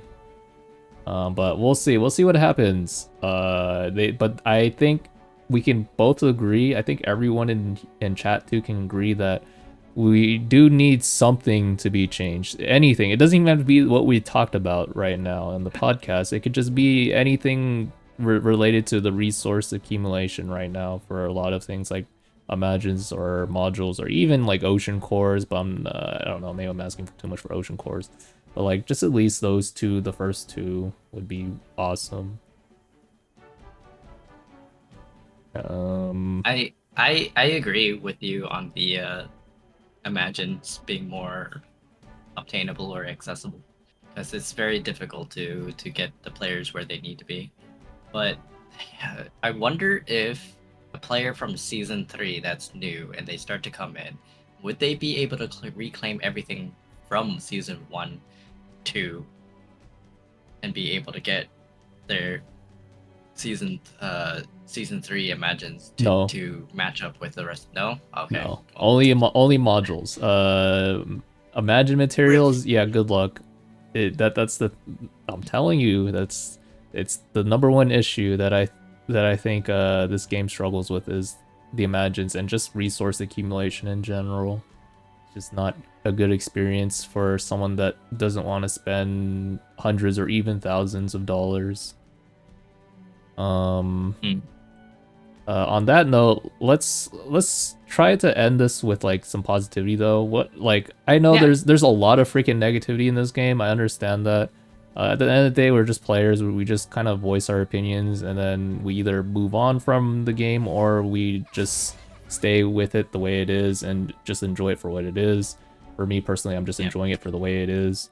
Because like if I'm too negative, like you know, my freaking guild will probably start disappearing. So I don't want that. Nobody wants that, especially because it's really hard to keep people in the guild since there's not, or it's hard to keep a high number of people in the guild since you know it's not many people. We're not getting a really like good flow of new players. I know that people quit the game. I mean, it happens all the time for MMOs. People quit the game, but usually we cycle in new players to or like returning players to fill in those people that quit. But then like right now we're not getting that new flow of players and those returning players. So it's been kind of rough for a lot of guilds. I know a lot of guilds that are not like, you know, the top guilds. They're freaking rough, man. All I hear is just people disbanding their guilds or like joining like the top like 10 or 20 guilds that are left. It's kind of sad to hear.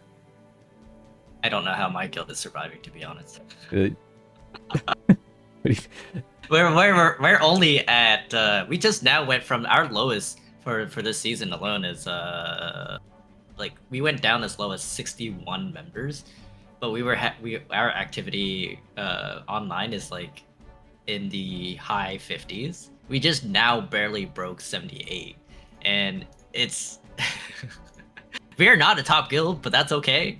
But you know, this is a jail guild. That's how I tell everyone who's trying to join. But it's rough. Well, it's like I don't want to keep losing. Oh shoot. Well, we keep losing. Like if you survive this long, then you probably did something that got you to that point, right? Like I don't want to go too much into specifics for every guild. I'm pretty sure every guild did their own thing to maintain their numbers to get them to where they're at right now. And again, it's not an easy thing. It's especially because there's not that many new players coming in, so like you have to do a lot more extra. And I experienced that firsthand because you know my guild struggled for a bit because I wasn't taking the initiative to do a bunch of things, but now we turned it around a little bit. But like I know there's more that I can probably do, and you know I'm slowly working on that. I also think for my guild too that you know being a streamer has its perks where you can show players what your guild is like, and that's just one outlet of us trying to offer. That's why I make my titles exactly what I say. It's like my title for all of my stream has always a level 8 United Recruitment Adventures, and then whatever the title is. And that's how I'm getting by for the most part if people ever read the title. But I know every now and then it's like one or two gets interested and they join and try it out, and I'm thankful for that. Maybe I should for smaller. Maybe I should put in my title like in all caps. Please join Starlight! ! Guild. I don't think you have to do that. Your guild, your community is huge, so I'm sure a lot of the players that you have in your guild is enjoying their time there. A lot of the larger guilds, I think, are doing well, like yours and what are the other ones? Tevat. Like those two are the only guilds that I think in mind that are some of the largest with 200 plus players. Yeah, it's tough. That's as simple as I could put it. Before we go off topic there, or go more towards that tangent, let's go back to what I was talking about with stuff you're excited for in season 3. What's something that you're looking forward to in season 3? Because I know that I played you know that I played a lot of season 3 or quite a bit already. But then like from what you have seen so far, what are you excited for season 3? Do we want the truth or do we want the nice kind? That makes me nervous because yeah, this is supposed to be more of like positivity. I want to end it on a positive note here. Well, the thing is, I'm excited for season 3 is all the new raids that's coming out, and also it's the thing is it's still the same formulae, so that makes it a little bit tough. But Yeah. I think the man, that's tough. Oh, shoot, that's not good. So the thing here with icicles, right? We didn't get anything. All right, that's why I'm sad for season 3 is that icicle didn't really get anything. Yeah, we just stayed flat. Well, class balance is still not great. I mean, they actually nerfed icicle a little bit. Even if they said that they're not going to touch icicle, they still nerfed it anyways with one of the factor changes. And I'm like, okay, cool. But the expansion on the story, I am excited to go through them and then do all the clears for it as well. But aside from that, I would say I'm looking more forward to season 4 than I am with season 3. Twin Axe is something I'm interested in playing for sure, as a secondary DPS. Even though people are telling me, why are you going secondary DPS? It's kind of like you play the same thing for so much, you want to try something different, right? So then I'm going to play Twin Axe as like maybe as a dolphin. You know, I'm not getting a second ocean whip. That'd be insane. I could, but I won't. So yeah, having a Twin Axe would be fun to play, and I'm looking forward to doing that. Because we need a new class, and I hope they bring a new class to season 4. That would be really good. I'm also super excited for the expansion area, because I really liked how chaotic the first 2 weeks or several weeks of this of the patches. I love that I get to see lemmings sacrificing themselves just to kill a boss, just to get the equipment early enough, or whatever the wills. It's so chaotic. I love it. Yeah, like day 1 killing field bosses is what you're talking about. Yeah, though that's usually peak. Yes, it's always peak. It's like everyone's trying to survive and trying to kill, and we get 1 or 2 tanks that can survive a hit or 2, and we're just reviving each other back and forth until it dies, it chips down. Oh, I hope we get that same sentiment again. I think so. I didn't really do that many hopeful. season 3 bosses earlier on. I just did like the first 2. I'm pretty sure though that there were parties like that. Parties. Or not parties, but like I need the entire server attacking and lag my computer so we can just kill off a basilisk day 1. Yeah, or like a brigand leader day 1 or something, or Muku chief. Yeah, we need those. Yes. We need those were the best times. Yeah, I'm pretty sure season 3 has those. And then was there anything else you were excited for? One more thing. I'm excited for? Yeah, one more thing, if anything. I am hoping that the raids... I'm excited for the raids, I always am. And the kinds of raids, I hope improve upon the mistakes that Season 2 has made. Because Golem mechanics was not it. Is it not it? Well, teaching that... Yeah. Teaching that class was like, oh my god, do we not meet the threshold, or do we have mechanic issues? They made the mechanic issues so interactive, I liked it, but then we just struggle with it, and then it's like, guys, what are we doing? Yeah, I was watching I remember I was just watching all the streams while my internet was down. Watched like every Twitch streamer progging it. I do remember with your party, I think it was a little bit of both, because I mean it was the first day, so people are still learning. So I did see like a lot of mechanical issues. I think there's two. There could have been. I feel like the guides could have been a little bit better. I'll be honest. I'll put some responsibility on the guides that were out there. Like if you were It struggling on was damage, you probably could have just ran with one or two less tanks and still be fine. Oh yeah, because I did follow the max roll where we had the Yeah. golem and we were doing the 4, and we were definitely not meeting the damage threshold. But I think at the time when you were making it, there was a strategy that you had in mind. But I think if we had researched more different styles of strategy, that it would be helpful. Where we could, assess for all the raid leaders to assess what is the best strategy to use given the team, the raid composition that you have. Because I still utilize the golem, where I would do the normal route or the tempest cheese, just so that if I have more than 2 tanks, let's say, or if they didn't have a tempest at all, we would run just that. And I think the diversity strategy would be cool. Well, at least for the carousel one, since we're talking about strategies, like the carousel one, that one was like the very first strategy that China did, and then we evolved into the normal strat that we see on max roll. Well, you don't need all 4 tanks now that we know.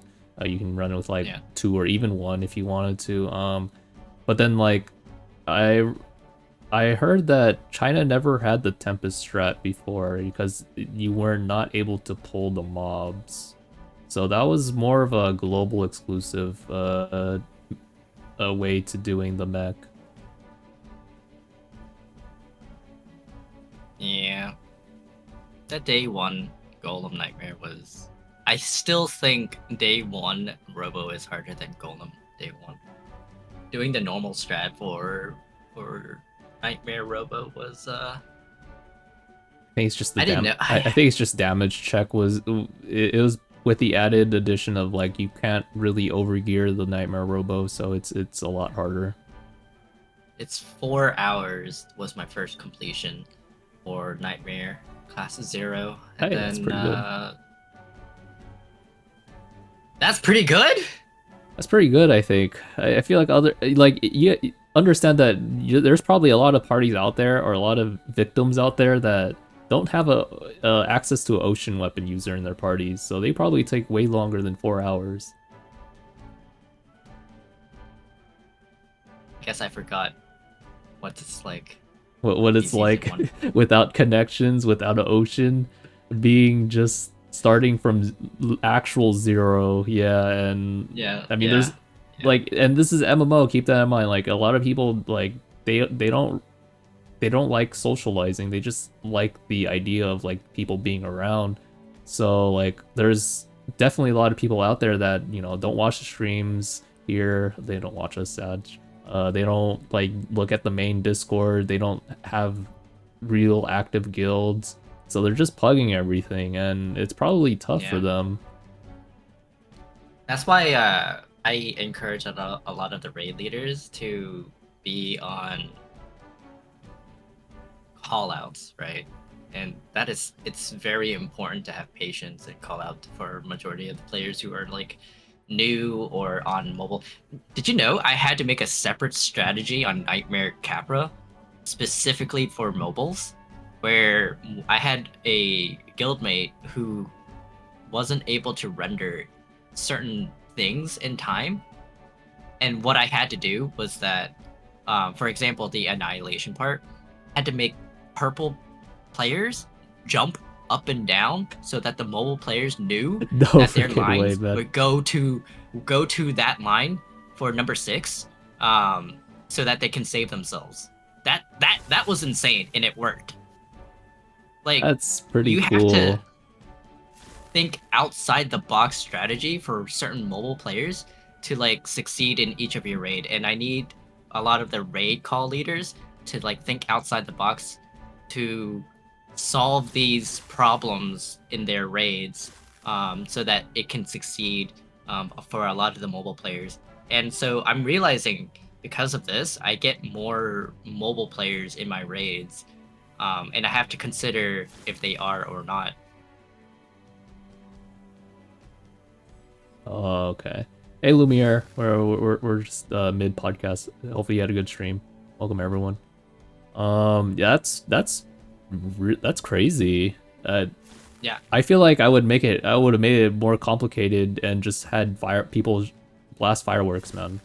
I don't know if I would have thought of just simply jumping would have been the solution. Yeah, it for Nightmare Capra, it was that reason. Because certain mobiles can only see up to 5 objects, and because of that, there are certain things that they can't render or be able to see. And so Nightmare Capra is like a great example of like mobile struggles. But yeah, I don't think they struggle too much in the Robo or Golem, if I recall. So aside from that, yeah. Yeah. Okay. And yeah, we're on a different tangent again. This is mainly for the season 3. What we were excited for. So Raids. I'm excited for raids and problem solving all of my issues in the future. Yeah. I hope that they don't make it too easy, but they give enough. How do I say this? Like, there's enough mechanics and patterns in like the easy difficulties to where it prepares you well for the later ones like Nightmare, because like honestly, like they just threw random like huge mechanic in Nightmare Stone Chat and just told you to deal with it, and like I don't think anything in the game really prepared you for the Nightmare Stone Chat mechanic at the end of phase 1 without like reading a guide. And even with reading a guide, it was still like, what the heck is going on? And this was not in easy or hard mode. So, yeah, so like I hope that what I'm hoping for is that the raids in season 3, they teach you to where you're probably gonna easily understand what to do for the mechanics that do pop up in the later difficulties. So what I'm asking for is just a better difficulty spike, I think, or a curve. Something that I'm excited for season 3. I mean, I think I said it already. I actually did. It's just playing Iaido. I want to play my main class that everyone knew me for. I think it'd be what I play a meta. Look, I'm not gonna beat around the bush here. I'm a meta slave, guys. I'm kidding. I played Disso in season 1. I need more Icicle population. Now I'm playing Icicle. Playing Iaido again. Well, you should play what you really like, in my honest opinion. But Lucky Iaido might actually be not too bad. Yeah, just so Bidoof needs to be a thing again. Facts. I think they need to buff Disso again. I don't think Disso is that good with the changes in season 3. They actually did a few more changes. I didn't get to read them today. Maybe I'll read them after this podcast. But like, yeah, a lot of the changes still haven't really, from my knowledge, haven't really impacted a lot of the classes that need it still, like Vanguard and like both the bow specs. I think they're pretty bad this season, or for season 3, I mean. So I hope, well, there's still more time for the class balance changes, so we'll see what happens. But yeah, like I'm going back onto the freaking class balance problem. But yeah, I just want to play Iaido, man. I love that class, or spec. All right. Something. That's fair. If you like Iaido genuinely, I can respect the switch. Yep. Or maybe it's because it's one of the top classes. Okay, anyways, You know, you're not supposed to say that. I mean, I already, to be fair, I already said I'm a meta freaking chaser, so like I can't. They already caught me. I already self-reported. But how are you gonna self-report now that you have a T5 voice? Oh, see me later with T5 Iggy. And like I wish they were. Yeah, they need to give a Imagine refund. I have so many +5 Imagines that need to go, man. I don't need them anymore. What was that? Cupcakes said on the feedback, let us recycle Imagine so that we can put our resources to the ones that we need. As a one-time thing. Do we agree? Yeah, make that like a event. Yeah, that'd be cool. Like maybe like a seasonal or even like not bi-yearly, but like every half a year they'll have one of those kinds of events where you can just refund some materials. I think so. Would be cool. But besides just personal preference, something that I'm looking forward to that's new in season 3. I think it would be the instruments. I like the instruments. Now it's a little buggy on my end. It just keeps it keeps like cutting out. But I think it's because of just my ping. I think it might be ping based if I recall correctly. But then I do like the added addition of instruments, just because I do like listening to sounds in game. Oh, I forgot. Soft pity. Why do we not have soft pity in this game? It's a gacha game, and every gacha has a soft pity. Apparently, like there feels like there's a soft pity after like 60 pulls into a banner, but like nobody has confirmed that yet. Dude, I've been hitting hard pity 3 times. Really? In a row. That's really bad. I've hit hard pity 3 times in a row. I'm about to hit 3 times hard pity right now because I'm 10-10 right now. Exactly 10-10 on my will wish. Mentioned. Wait. Where is it? I don't know how to access through here. But I'm 10-10 on my will wishes. Wow. Anyways, sorry. No, you're good. That's just one of the many things on the list that they could improve on. Yeah, I mean, there's still a couple of things to look forward to, guys. I mean, there's a bunch of quality of life changes that I haven't even mentioned that's coming in season 3. So, I mean, those kinds of things, always a plus for those that are still playing every now and then. But like, of course, I know people treat season 3 as more of like a season 2.5. So like, naturally, people are gonna just branch off into other games while they're waiting for the big season that we're all talking about, season 4.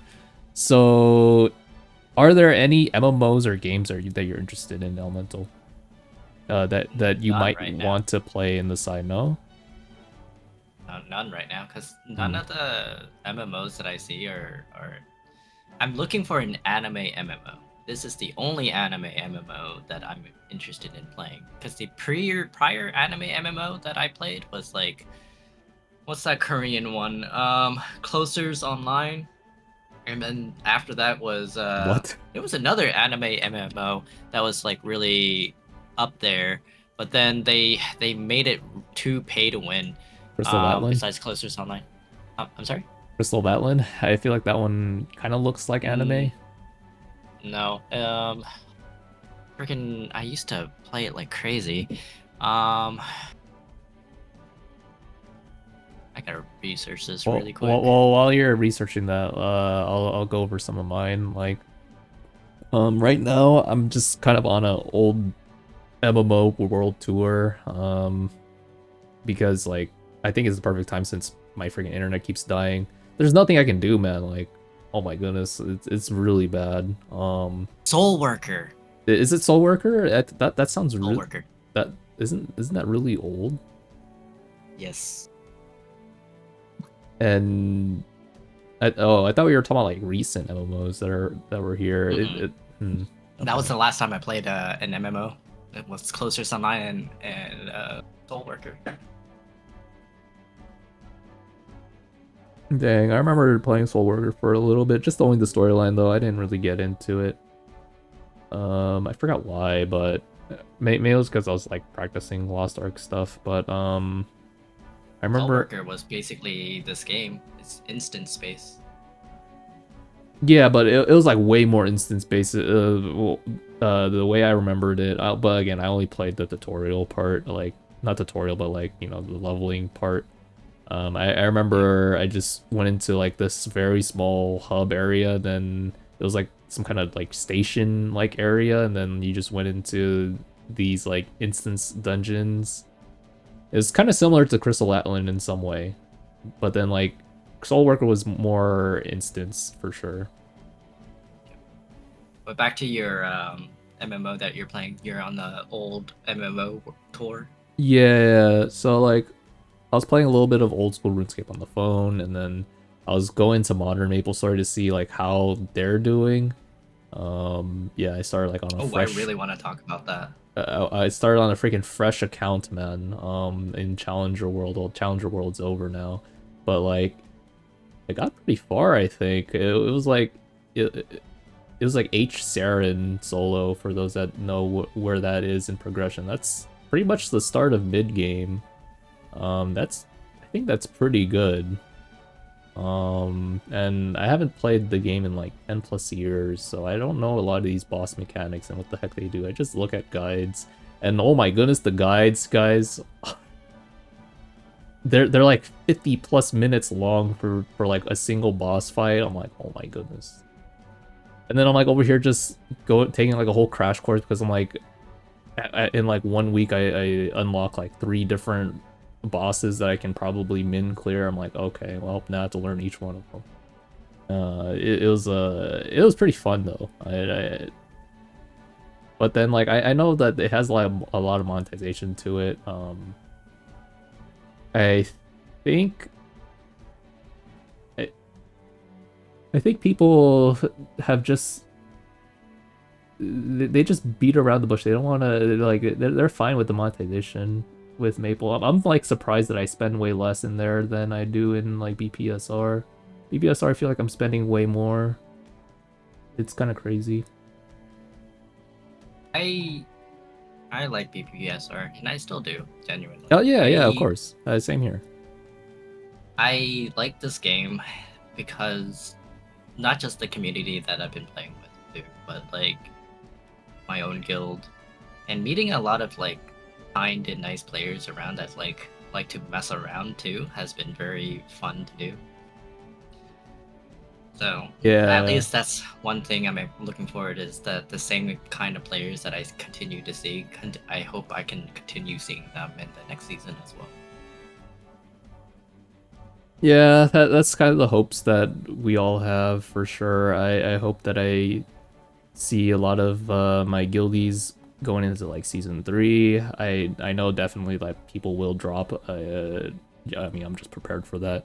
It's gonna be very sad, but like, what can you do? I'm like trying my best here, to make do with what we have in the game at this point.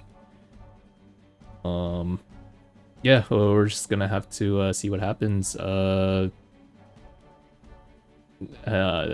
that's why like I have the whole idea of like what other stuff are you planning, are you interested in? Because I know people would want to like do other stuff to fill in the void while we're waiting for content in season 3 and 4.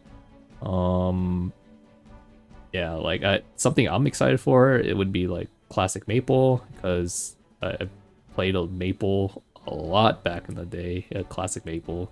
And I see a lot of my like old friends playing are like interested in it. And I think some guildies are also interested in it too. So I think it'd be a good one to play, and it seems to be like a more social experience. There's a lot to do like in a party, And then I think recently right now, like for all those gacha gamers, there is NTE coming out in 2 days. So I mean that's something to do if you aren't interested in any of our community events. You can do some NTE for a little bit. For those gacha gamers. I can't get into another gacha game right now. It's gonna I'm still freaking locked. it's gonna suck out all your money. Dude, I had a Genshin spree at one point. Had like a lot of the top tier. I was collecting all the characters because I thought they were all cool. And then I slowly started to stop playing because not only did I do all the dailies, all the achievements and all that, I just got burnt out really quick. I ended up dropping out at like season 4 right after Fontaine. And then Honkai Star Rail and ZZZ, and I recently dropped it because I'm playing too much BPSR. I know for sure I can't go into NTE right now. I see. But I am interested in the so-called MMORPG that Hoyoverse might bring in. Oh yeah. That one I think is gonna be pretty good. That one will be the bigger anime MMORPG that people are, I know for sure, are looking. You sound disappointed in that. I do, because it means less people in BPSR. I know. Sad face. I'm just taking a screenshot for the YouTube thumbnail. I think this is pretty good. Okay, yeah, we'll see what happens. I know this podcast has been going on pretty long. Any closing thoughts about any of the topics that we discussed? I just want the players to continue playing this game in a more positive light, where if you genuinely love the game and all of its flaws, then it's better to support the game in a more positive aspect by helping one another, because having a grassroots mentality is one of the ways to keep the game alive, even if it's mundane, because sometimes the adventures that you have with random people or strangers can have more friendship with one another, and bringing them to other community events or other players that you can bring along and tag along with, it will help sustain the game better. The game, like, out of all the other MMORPG that's out there, this is just one of the few things that are, I think, have so much potential if done well. And I hope that some of these feedbacks from what we've had against such as I'm gonna call it the Frankie incident at this point. Yeah. I hope A+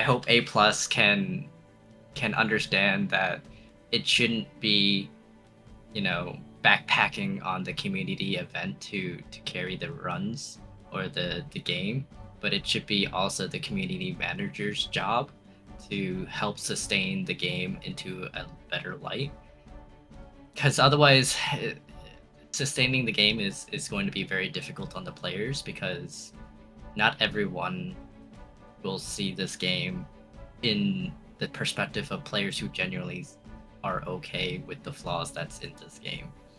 I would hope people who play this game won't see that you need to have an ocean to beat the game, because there is a fun part of understanding the struggles in beating it without having to have the ocean to help.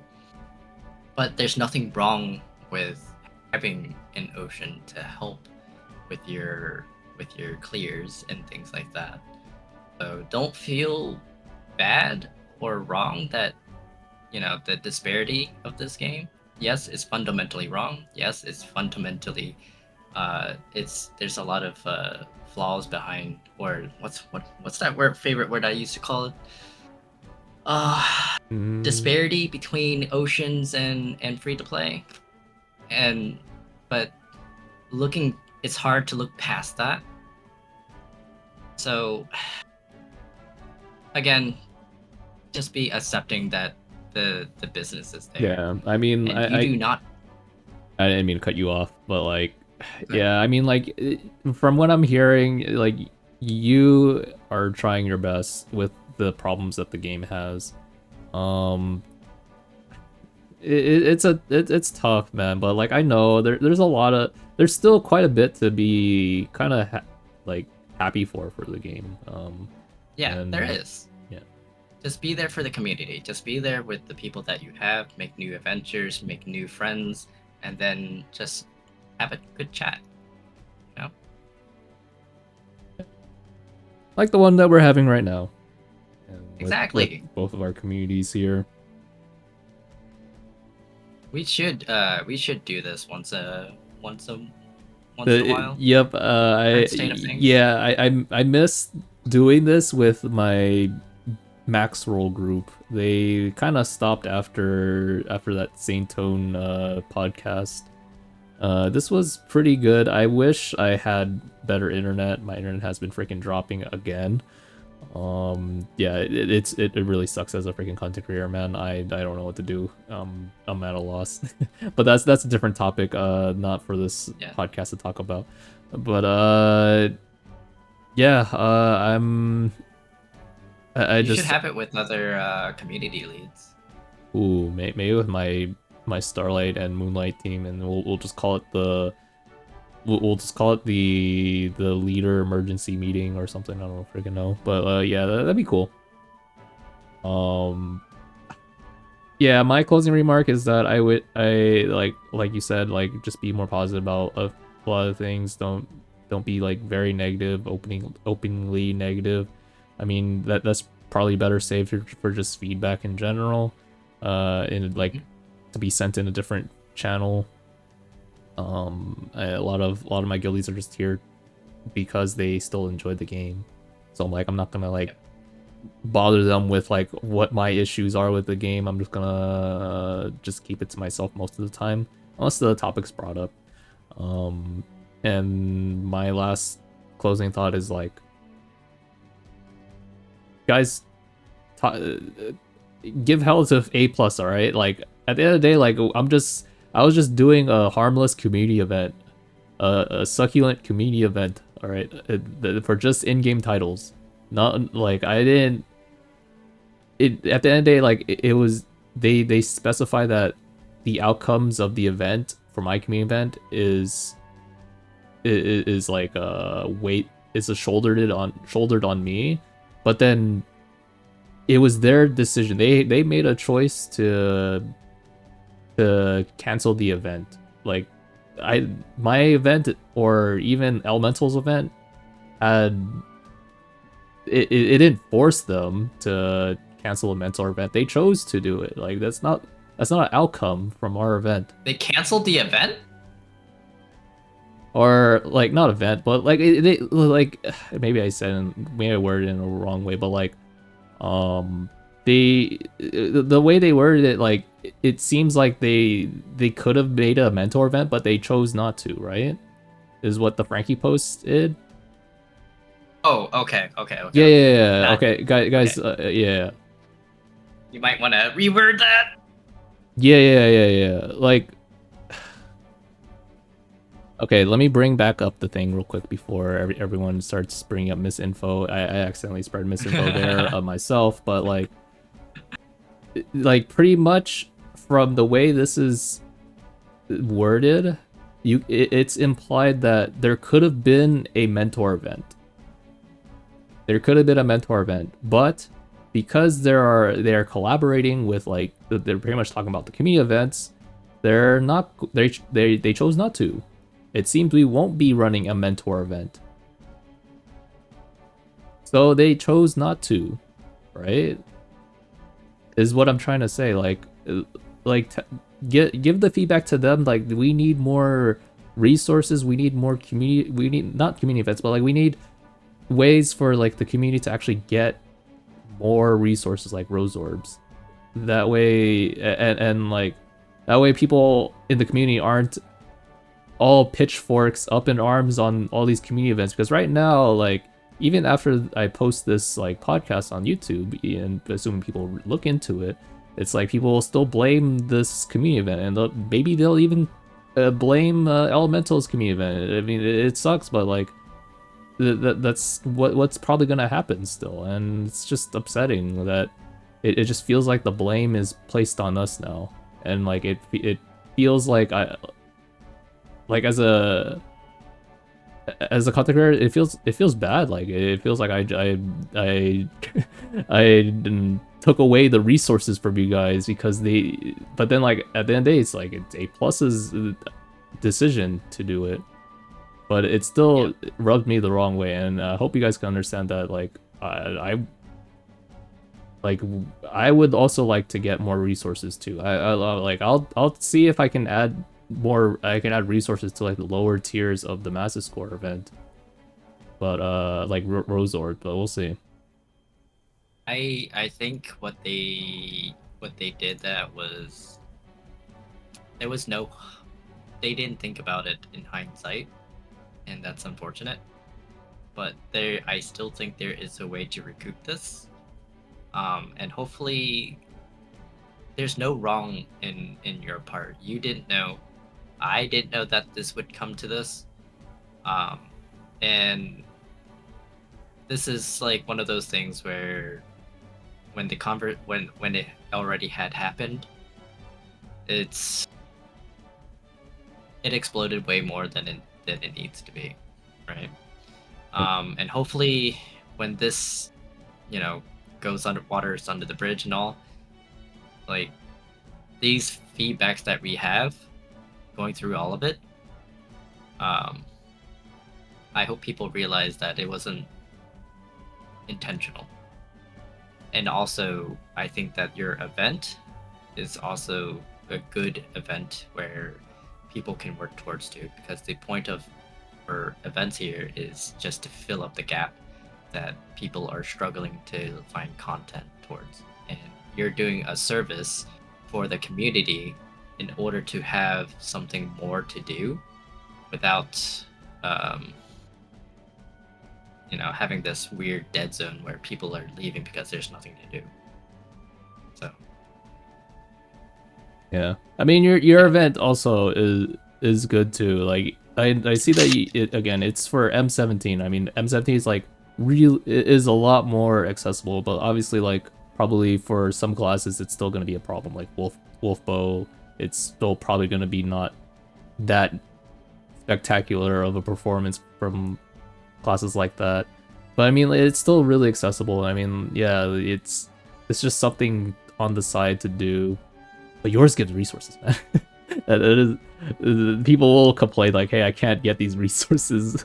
The top players are getting resources. Yo, now that you're saying that, I'm like, that this is why I'm hoping you'll get resources in your event, because when they see my resources in there and they see like 60,000 freaking total prize pool of this thing, it's just like, is this why these events are canceled? Because they're supporting Elemental's community event? Dude, I am not looking forward to that. Oh god. And then they're like, hey, how this guy gets resources and yours doesn't? And that whole thing is gonna happen, and I'm like, I gotta breathe. I'm concerned. I'm getting canceled. Hello? Don't worry. They can't cancel the only few remaining content creators on BPSR. It's fine. Dude, I hope you guys are watching this and then just support your community and your content creator, because we're trying our best to fill in the gap. We're trying our best to keep the game looking towards too, and that's the genuine intent of these events, right? It isn't just solely between me and Bidoof. It's also like the Alliance group. I know Nurko has been cooking up some events too. Yay, I think it's Yay or The guild leader of sheep. Don't tell him I forgot. Yeah. And I don't know. There's like a lot of good community leaders out there that are trying to create more events and cooking up some stuff, and it's super important that community leads can continue to provide these events to fill in the gap. And I hope everyone can see the genuine intent behind it instead of nitpicking at it, I would say. You know? Mm-hmm.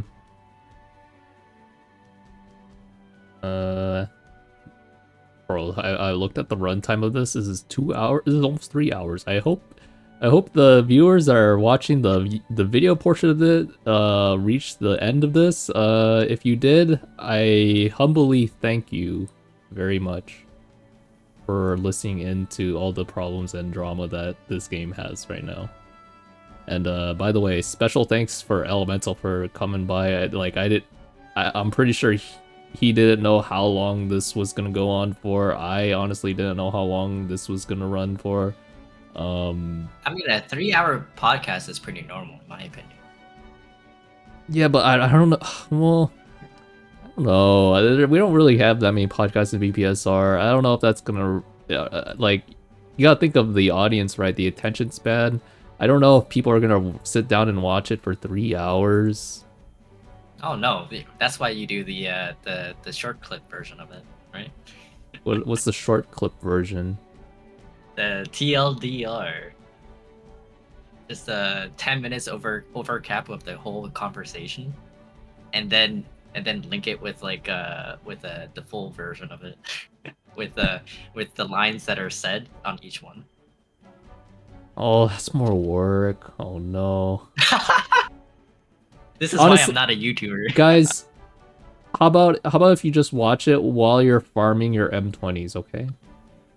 How about that? Yeah, that works too. Yeah, we're all MMO well, a lot of us are MMO gamers and Gacha daily gamers. Like, you guys can probably just have this on the side as white noise while you are doing your dailies, while you are doing your weeklies, okay? Well, thank you for having me on your channel. And oh yeah. Well, likewise. Thank you for coming by, and thank you for your chat. Also for just listening in for these for this freaking 3-hour session, man. Holy. Yeah. That's all right, because you got a whole top 8 to go through. Top 8. Wait, what? Don't you? Wait, what do you mean? The top 8 commentary for the tournament. Oh, that. Oh, okay. That? Yeah. 100%. Like I haven't. To be honest, I haven't done commentary yet. I don't know when the last time I did that was, but like, yeah. I mean, I know I'm probably gonna mess up a lot because I haven't really done much commentary, but you know what? I think it'll still be pretty freaking fun. Yeah. All right. From that, guys. Thank you, everyone, for watching. Thank you, everyone. And then Elemental for the YouTube viewers out there, the probably like a couple of them that have made it to this point. Where can they find you in terms of like social media and stuff? Oh, it's only the Twitch right now, because I do have a X, which is at ExcelsiorVindi, but I don't really actively post that much in there. If you're gonna find me, it's just the Twitch, which is also at ExcelsiorVindi. So from there, you'll just find me in the game, almost not at a daily anymore. It's like 3 to 4 times a week. I had to pull it back because I needed to do some life stuff to balance everything else. But aside from that, you'll see me in game every day. At Elemental. At Elemental? Alright. Well, thank you for your time once again, Elemental. And hope to talk to you again. This was really good. Yeah. I will now be doing class 1. Yep, and I will also see if my guildies need guild raid or need me to help guild raid because there's one scheduled right now. Ooh, all right. Yep. I'll catch you later. Good luck. Yep, you too. Bye bye, man. Bye.